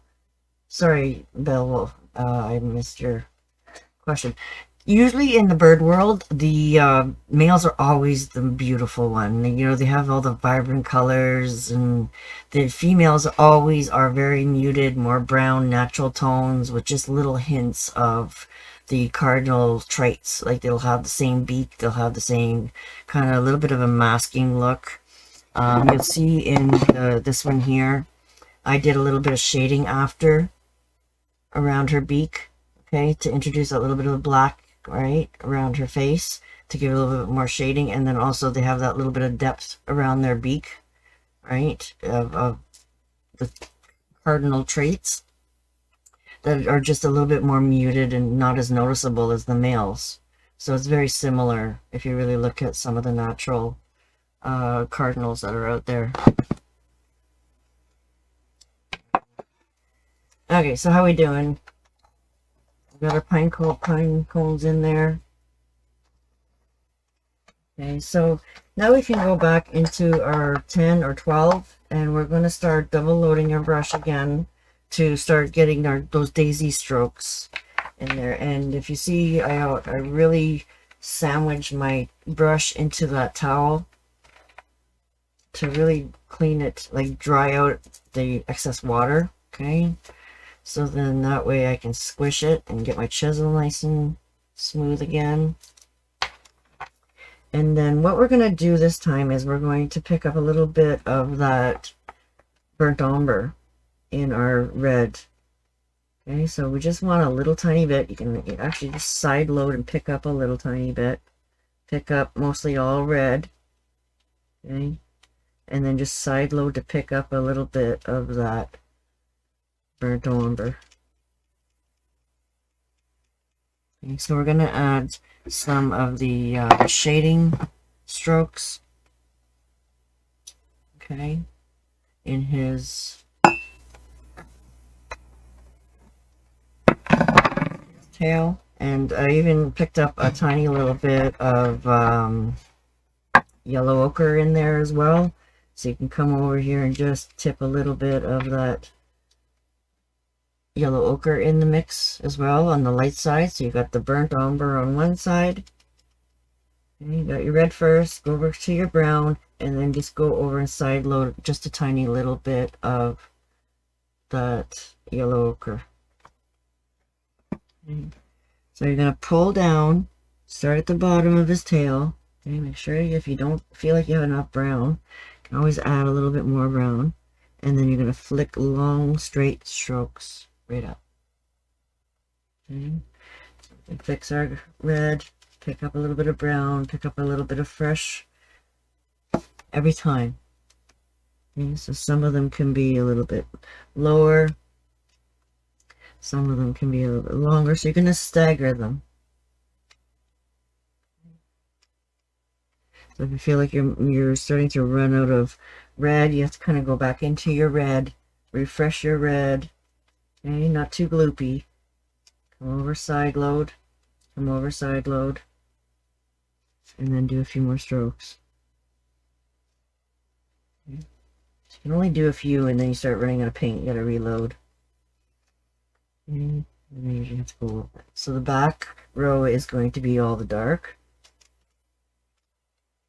Now we're going to flip our brush around a little bit and get the light. Okay, so not too much yellow ochre, just very, very, very little bit. Okay, just so it acts like a highlight. And all towards the bottom of his bone. And then you can always do a little bit of a side one there to make it look. So while we're upside down, it's always easier to stroke towards you, right? Refresh our red. We're going to come into our brown and then do a little bit more of that same kind of movements, and we're going to start working into his wing.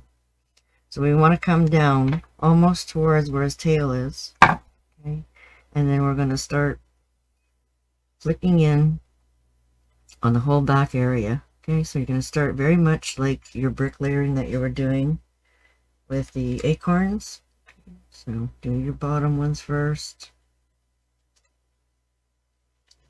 Add a little bit more yellow ochre. And then they're all going to go towards like the back of this part here. You're going to come actually this way. I always got to get my hands full of paint. So, refresh, pick up some brown, pick up some yellow. And then see this focal point here, the bottom of his. So we're going to point them all towards that direction. Okay. Back ones are going to be light. Then we're going to flip our brush around and do some light ones. And just very subtle light. Okay. Just so that it has lots of different colors in there.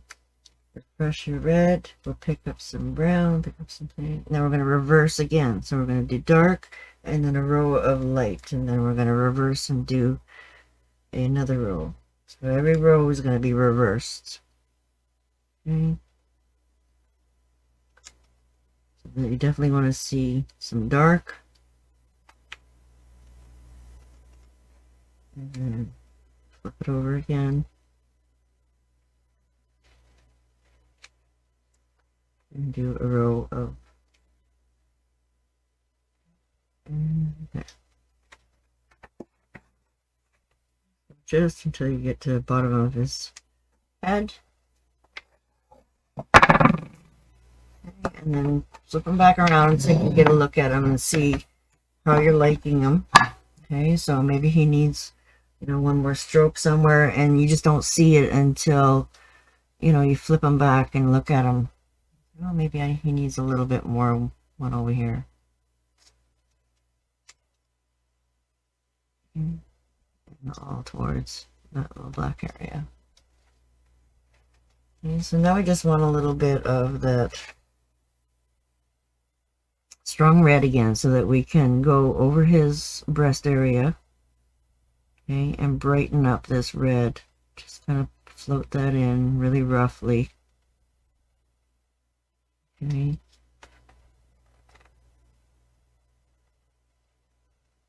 And a little bit more coverage over here where we were highlighting that base coat.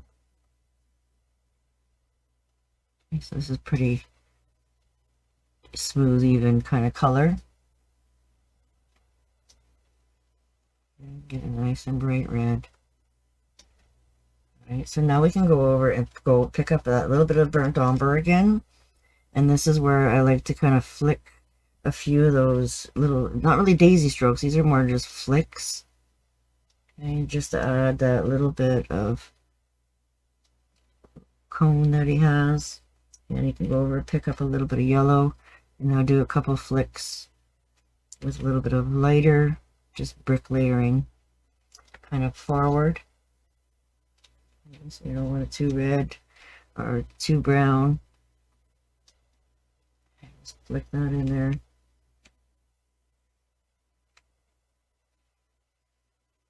And if it's not bright enough or you're not getting that highlight enough, just let it dry and then we can always go back in and add just a few more highlights into his little areas, right? And again, I reversed my brush a little bit, a couple times, just so I can get some streakiness going on into the other direction. Right, so you're just getting a little bit of brightness going on. If you go over your block, you can always erase too. If you don't like something, we went over, you can always erase. Instead of going back in and fixing the black, a lot of times I'll just go in and erase, so it keeps my black nice. Okay, so then I'm gonna do a couple little areas here. So okay, just some random little chisel marks, you know, it's just to give it some feathery kind of looks, right? They don't have to be the exact daisy strokes that we're doing. And the same thing too here over here. You're just doing some random little areas, maybe just to darken underneath here a little bit with the dirty brown and red mix that you have. Okay, so a little bit of improvising for you, just to make it easy. Okay, and we would definitely want it to be a little brighter red up here. So you can also play around with berry wine too, is a nice one. But I find with the burnt umber with the red, it gives you a little bit more depth. Okay, so you can always add another little lick in there if you feel placement.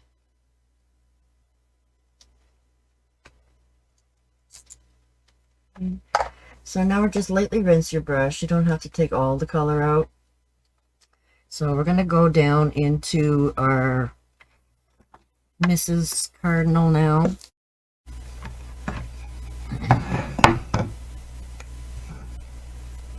How you doing with Mr. Cardinal?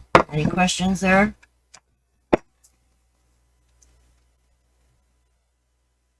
No questions here. How you guys doing? All right.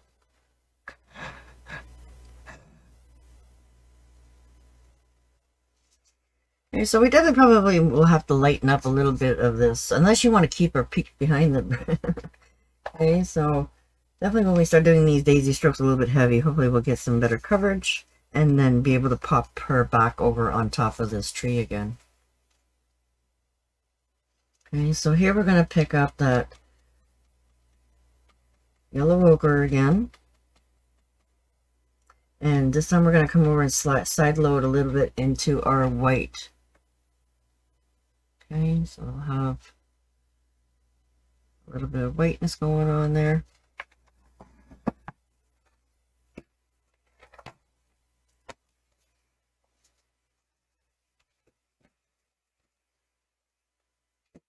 Alright, so we're going to start at the bottom of her tail again.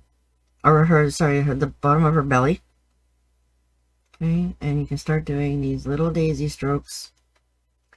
If you have a little bit of a dirty brush in there, that's good, because you want to have that little bit of a warm, even warmer, add that little tiny bit of a dirty spot into your yellow ochre so that it's a little bit more orangey. Okay. Perhaps put your picture, even my photocopies, if you put your photocopy upside down of my picture of the work from the pictorials, you'll be able to kind of see a little bit more too, as long as it's not backwards. Okay, so you're just going to start adding those little brighter little chisel marks all the way down up underneath her chin. So it was just a really dirty brush that I had at the time, so sometimes you'll get it a little darker. And then all the way around in a circle, all the way up around her front of her belly. And then start doing your rows again. All the way up towards her face, just underneath that chin area that I put that little line in for her chin. Okay. So then we're going to come over and side load into some of the red again. Pick up some of that fresh. Okay, so a lot of times I don't even worry too much about exact loading, as long as you're getting two colors on your brush. Sometimes with the daisy stroke method, it's almost, you know, more fun to actually just let it flip and flop into the different colors, and then each one is going to look so unique. Okay, so we can make hers a little bit longer strokes. Okay, and flip her in, pick up a little bit more red if you feel like it's getting too light. Okay, just picking up a little bit of red every time with that dirty brush. Okay. Put it up a little bit higher. Okay. If it does stand out, you can put just that little bit of white in there too. Okay. You definitely want to have that redness come through there, but not as strong as his, right?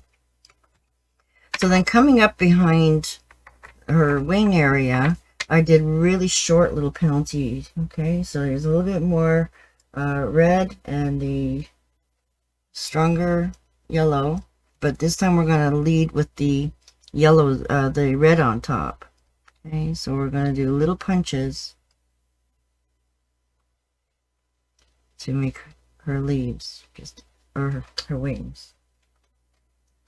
Okay, so little punches, little short ones.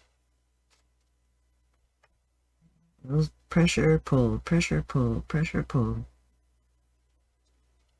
And a very soft red. Okay, so just right up underneath her chin. You want to stop. Not too much. And then take a look at her right side up. Oh, that's pretty. A little more coverage. You can let it dry and do a couple more strokes just to fix things. Practice doing them upside down too. Flicking up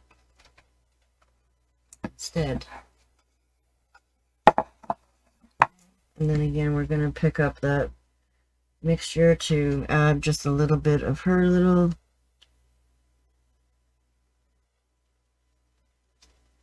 peaky pieces on their head. And flip the brush around, get a little bit of variations of color going on. Okay, but it does end up in here like in a point, a triangle.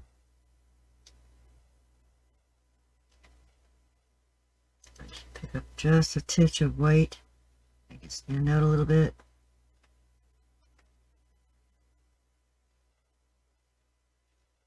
And then if you go over it when it's dry, it'll give you a little bit of coverage. So a little bit of depth in there. And we want that dirty kind of clammy color, right? So when you're mixing, sometimes you can just make a real soft blend here by itself. You're not really double loading anymore. You're just taking advantage of that dirty red and yellow combination to make like a peachy kind of color. And this is where I just kind of, played around with a little bit of white and that peachy color to around her face. Oops, too much. Take out a little bit with a clean brush. And just kind of float in a little bit of color. So it's a little bit lighter.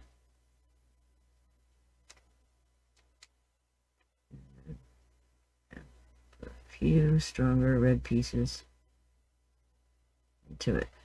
Just flick wet on wet into each other.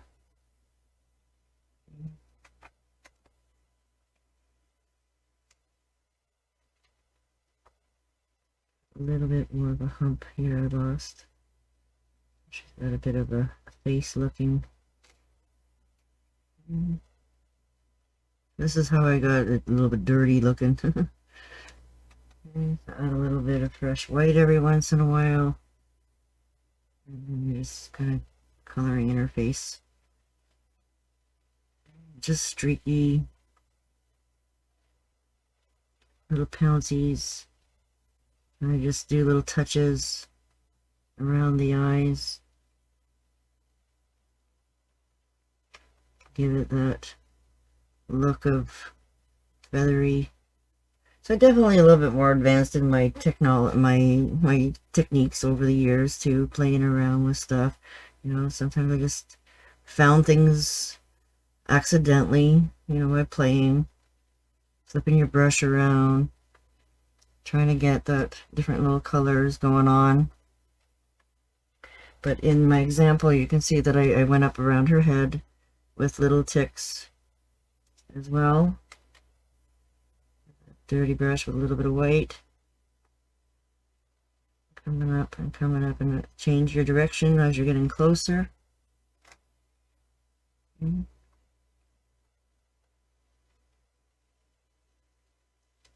gives you that little freckly kind of ticky look where she's got some nice feathers there. Gotta make her look a little pretty, right? Again, you can always put in a little bit of warmth in spots.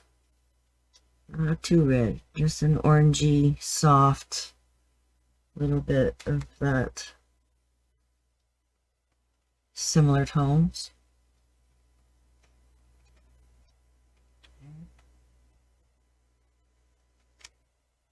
I can play probably for hours and go over 3 hours on you guys.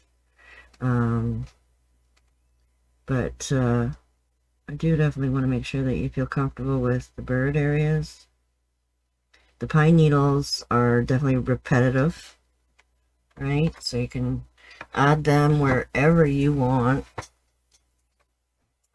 But we're going to carry on and finish our birds here before we continue on, just so that you guys can see the process. Right, so we're going to pick up that little liner brush again. Put some there. Right. So we're going to come back in over around the eye area of Mr. Cardinal. And what I want you guys to do is actually just line a nice circle shape with the white.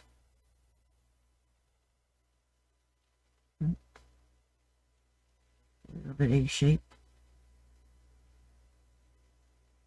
Okay, and we're going to let that dry a little bit. Okay. And then over in her eye, we're going to come back with the black and fix this up a little bit.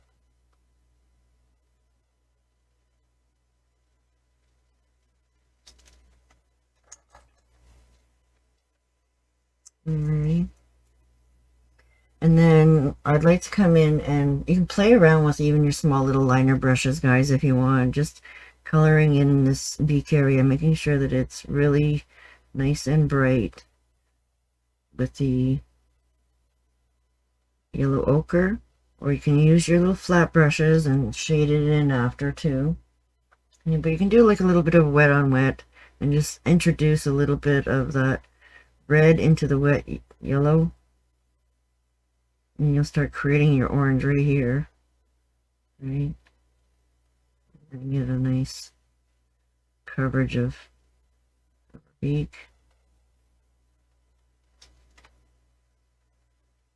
And with whatever you have on your plate.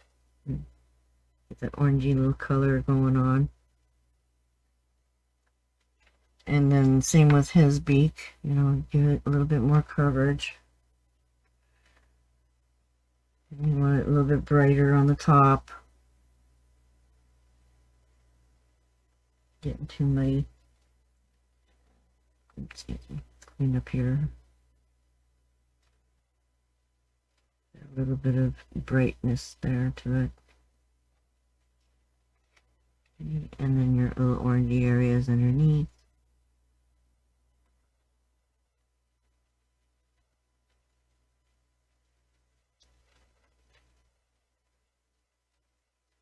You just play wet on wet. Just keep blending them into each other. And then when we line that around with black, it'll make a little bit more sense there.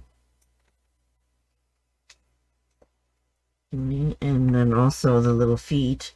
I made like a little mixture of the brown, you know, make a little bit of the, you know, just playing around with, you know, your yellow ochre and your white. Just trying to get some streaky little areas.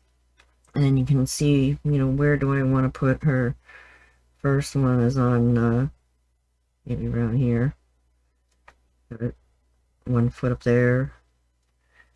A little bit more white to it if it's not light enough. Just a little pressure and then move down. I want to add some white into it so that I get some better coverage. And then I can come back to it later if I want to. We still gotta put those pine needles in, and sometimes they get lost. So I just want to put them in there for placement right now, so I don't forget where they are. Just tiny little pressure and pull up into a little circle. So it looks like she got some claws in there holding on for dear life. He's gonna come and take me away. And then I'm really pushing myself here backwards, guys. Having to push myself to see backwards. Okay. Oops. So again, this little curdles are going to come in this way. And really you only see the 1 foot on this one. Maybe the other one is hiding. Get a little bit of coverage, and then we can always go over that again.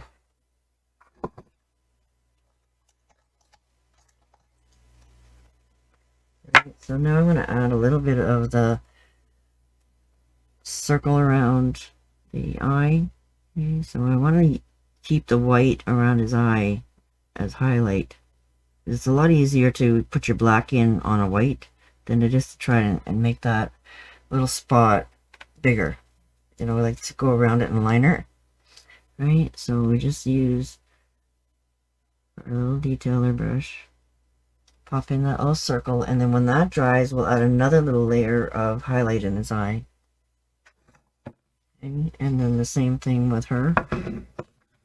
She does, if you look at the picture, it looks like there's almost a little bit of brownness in it too. Like it's not totally black.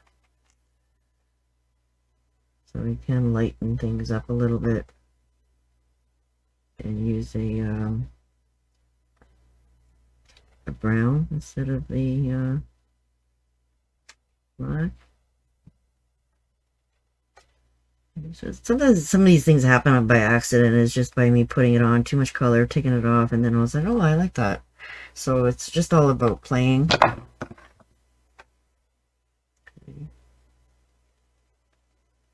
And then what we're going to do too is add some shading into around her beak. So you can use a 3/4, 8, or your 6, depending on what you like. But I do like to use sometimes a bigger brush than what we need. Okay, so what I'm going to do is actually going to dampen my brush into the floating medium. Okay, and then I'm going to pick up a little bit of that black, like a pea. Guys, just like a tiny, not even a pea is too big. I mean, just that little tiny bit of a dirty spot. Okay, and then you can flip your brush around to blend it in. So you just want that very little tiny bit of dirtiness and a little bit more floating medium to make it more translucent. Okay, and you're just floating a little bit of shading on with one color in the corner. So this is where I came in around her beak and added that little bit of dimension underneath and underneath. Okay, a little bit of a C curve in here. And I think I might have went a little bit underneath her eye. And just add that little bit of shading. So it's like a dirty mark.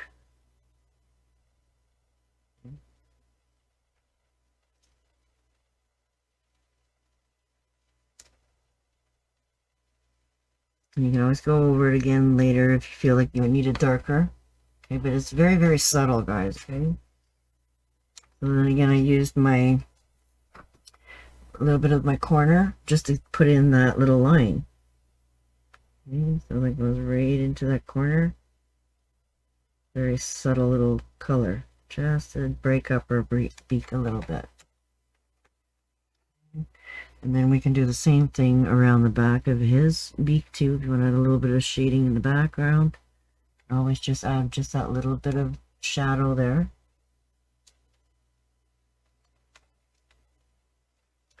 And then what I did is I gave him a little bit of a smile. So the first line is going to go right up underneath his beak. Okay. And then flip your brush around to kind of fill in his area of his the dark part. Okay, so that's a little trick to do with your flat brushes. Again, if you feel like you have more control with your little liner brushes, you know, I love to be able to shade, right? So this is how we can do that with our big brushes and a little bit of side loading. Okay, so again, sometimes you want a little bit more coverage on his smile. Okay, so you can Remember, it was like a little bit of a V shape in there. Make this a little bit darker so that it looks like she's singing a song. Oh, I went in there a little bit too deep.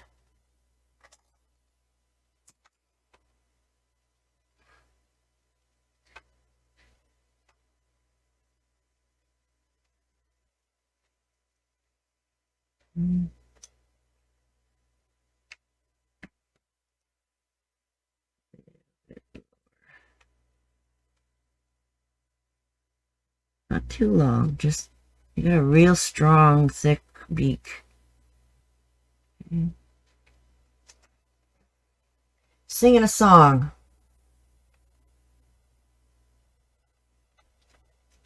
So with that little bit of a V in there, right underneath the top beak. And she's like, yeah, I hear you singing. I don't know if I like your song.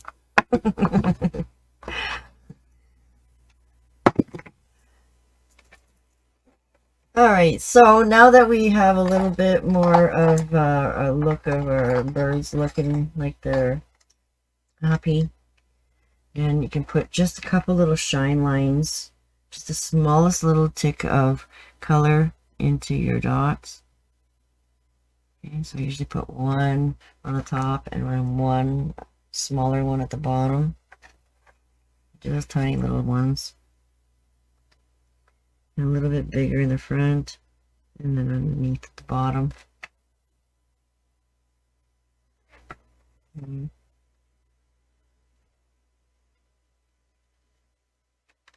little one right at the corner of their eye. And then maybe a little shine lines on their beaks too, little spots just to look like they got their little noses there. A little bit of shine.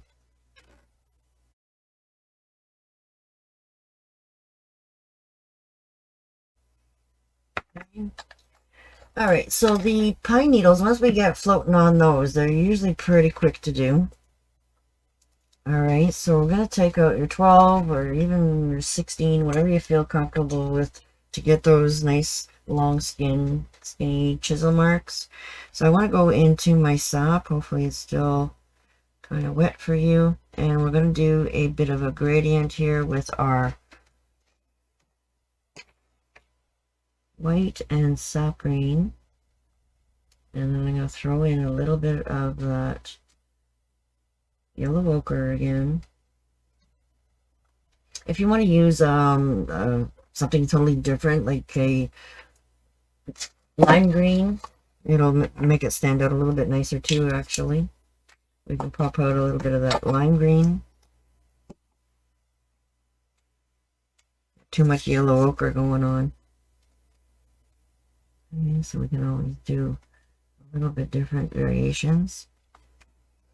Okay, so it's just basically, where you want to put them and still be able to leave a few of those, barky areas showing. Okay, so we can start by flicking out our dark area first. Okay, add a little floating medium in there if it's getting too thick. Okay. And then I like to put some right over our cones. And then we're going to flick our brush around so that we can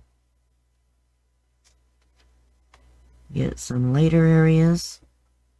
And I usually like to do it just with the two colors for now, and then we can go back and highlight other areas. Okay, so we can put some right in front of our barks. Okay, and then flicker. Turn your brush around so that you're able to get two colors going.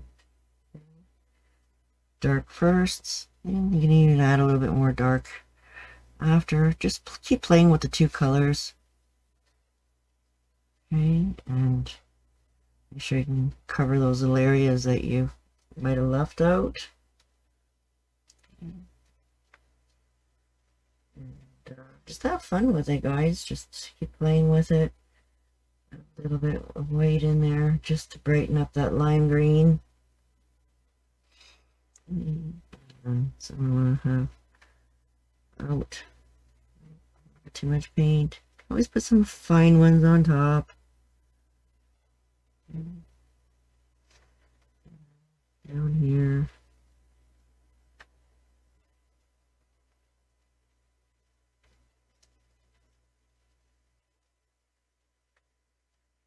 So it's got all kinds of pine needles everywhere. So I just have fun with it. I said if you go too thick, you can always just go over it again and then try to do a little bit thinner strokes. Right? Just keep playing with those chisels.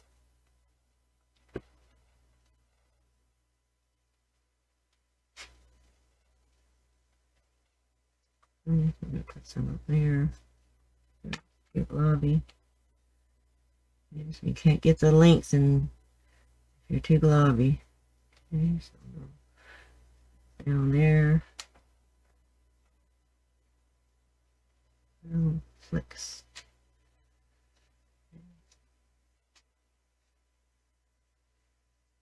Just hide the base of those little pine cones.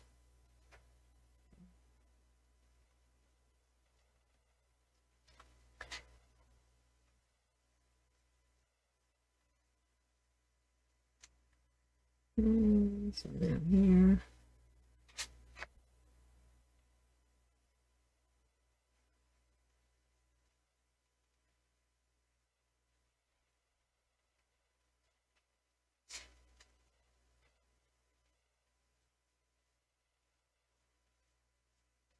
So remember guys, slow down. I'm really going 100 miles an hour here. I'm used to doing these and I can get out of trouble very easy. I can erase things if I don't like it.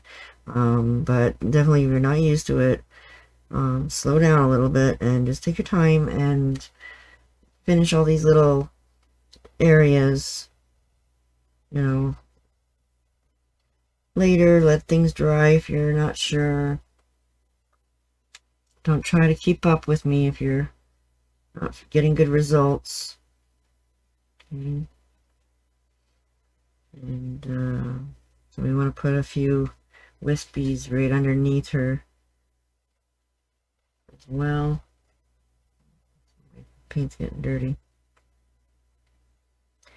And definitely underneath where his feet are so that it looks like he's got his feet kind of hidden in there. Okay, so now I'm going to put a little bit of white, a little bit more white into that mixture. And I want to go back and just add a few highlight areas here and there. And you don't have to worry about doing too many because you can always put a few more on top of your berries after too. You can add some berries in there or you can just leave them like this. Because not all pine trees have both. Really, this is your own creation, guys, right? So technically, you know, you don't always see berries and pine cones on the same tree.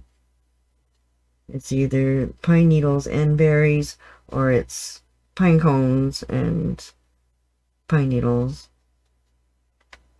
Okay, so you don't have to do both if you don't want to. Just keep playing with your little bit of highlights. If it's starting to look too light, just pick up more dark and go over it again. And try to just get really thin little chisels. Okay, add a little bit of floating medium in there. Because sometimes if you go too fast, you'll end up with those little pit marks in the canvas. And they won't cover because you're going too quick. Sometimes I'll find those and then I try to slow down to fix them. Give it a little bit better coverage. A little bit more floating medium in there.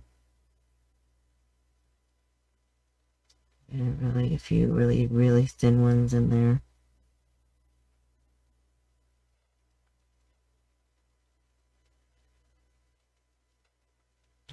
Keep practicing. Really, really delicate thin ones.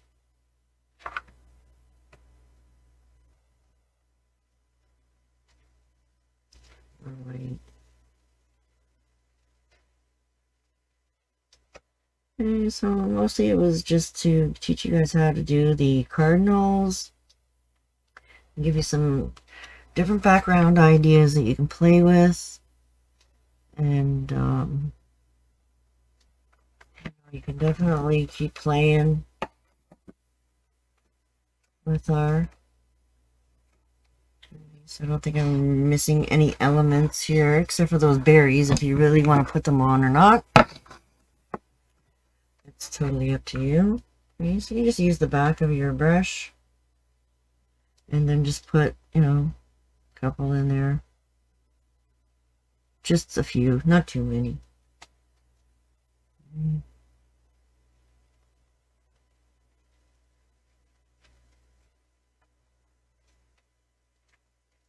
You want the focuses to be the birds. Maybe a couple under here. So we're definitely gonna make these. Let these little dots dry really well, and then you can float in a couple more pine needles right on top of them. Okay, so I'm not even gonna bother trying because I know that I'm going to end up pulling red through. Okay, so I'm definitely going to take another picture of this guy after, when it's all nice and dry. And add it to the PDF as well, of course. Show everybody what I painted today, because it's the first original done right in front of your eyes. Like, I had a good idea what I was going to do. I wanted to kind of combine them together, right? And once you do things once, you can definitely improvise and change things around. And then just fix his little bit of floating medium in there. Everything's starting to dry. A little bit of depth in there. Sometimes we have to wake up our paint with a little bit of floating medium. Just want to put a little bit more of that yellow in there.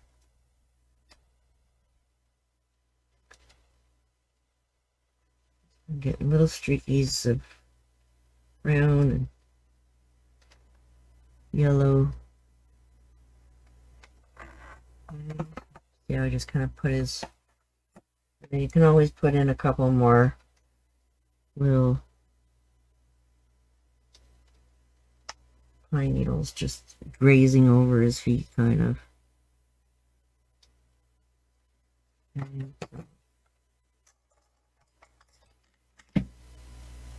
Don't like something. Once it's dry, it's very easy to erase. I'm really trying real hard. I think I did really good to be done by 9 o'clock. I really tried hard, because a lot of times our paint parties go overtime. Because I keep playing and playing and playing and playing. But I'm kind of happy with it. What do you guys think? You can unmute yourselves and let me know what you think. Think I need to add any more to it? Looks awesome, Mandy. You like our Mrs. and Mr. Cardinal? Oh yes, I like the little female. Yeah. Cute. Sometimes that happens, eh? This, you know, you do it a couple times, and definitely I did do this the first time a long time ago, right? You just look so feminine. Yeah. Cute. So also to add to your wood, okay, so you want to do the same trick that you did earlier with your black and just float in a little bit of white. And whatever, you know, I'd like to put a little bit more pine needles or something like that, but wherever it's sticking out a little bit, you want to add just a little bit more dimension to your tree anywhere. You can always add just a few little wispy light white streaks in there, you know, just to kind of add a little bit more. Trying to do this quick, and I'm putting way too much color there. Just little hints. Oop. Look how good this brush is. This is what happens when you leave your brushes in the water too long. This Oh no. Glue! Oh, Elmer's glue. Stick that back in there. Let it dry overnight. It'll be fine. Oh no, now I'm getting excited. Our little Debbie dots do take long to dry, right? When you put them on a little bit heavy. So you just gotta make sure that they're good and dry before you try and put anything over them. I'm getting excited. I made a mess. Okay, so just know that these are perfect opportunities for me to show you how to clean up a mess. That's Donna's favorite saying. I did that on purpose just so I could show you how to clean it up. Because it happens, right? It happens to the best of us. All the time. Oh yeah, I get excited and I just, oh my god, what am I doing? I'm adding red here, smearing these dots everywhere. So that's why I didn't want to do the finishing little strokes of the pine needles over them. Just because I want them to be really good and dry before I do, so then that way they can look like they're lost in the pine needles. Very similar to the one, what we did with the chickadee, right? Just hide the berries in there, or leave them out if you want. Like I said, just put more pine cones in if you like. Try to make it look a little bit different. The berries give it a bit of a Christmas. Yeah, definitely. It gives it a little bit more of a holiday feeling. Yeah, exactly. So again, you just play around. And the other one, I show you how to do a little bit more broken branches. So you just want to kind of separate these guys a little bit so that it looks like they're coming in front of the other one. So we can add a little bit of highlight to anything that's, this one I can keep it to the back. And then, but if you want to make it like a broken stem, you can just add a little bit of whiteness to your edge, and then give it like a little U stroke, and then it looks like a broken branch. Right, so wherever branches are sticking out, you can always add to them a little bit more detail. And make them look like a broken branch. Just a couple. You don't want to do too many. Okay, so maybe I have one over here. Or you can double load with a little bit of brown to fix your shape. Put a little brown behind it. Make it a little bit more square here instead of pointy. So you can always play and keep adding to your design. Okay, I do like doing broken branches. And then just float that color back over here. Blend it in a bit. Right, so some of them you see just the back of the branches, right? So they're going off into different directions behind you. Where this one here, you want to add a little detail to this guy too.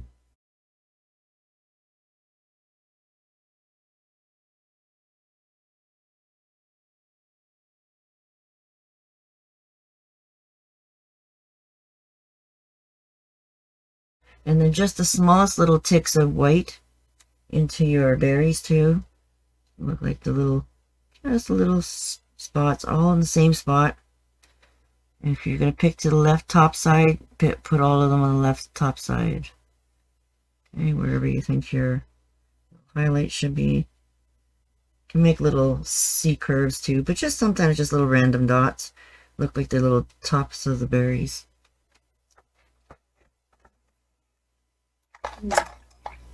Alrighty.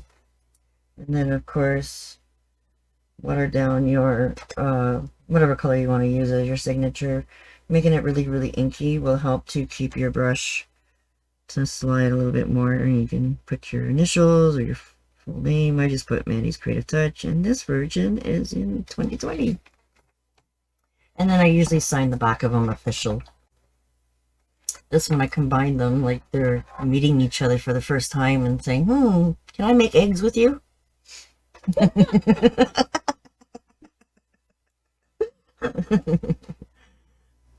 So, yes, it was fun. I had a lot of fun. I hope you guys had a lot of fun. And If you guys have any questions at all, just like I said, send me private messages. And then if you feel like Loved you it. need to Wonderful. Thank you, Mandy. cover any little areas in, You. you can always go around them and deepen this, any little spots that you missed out on.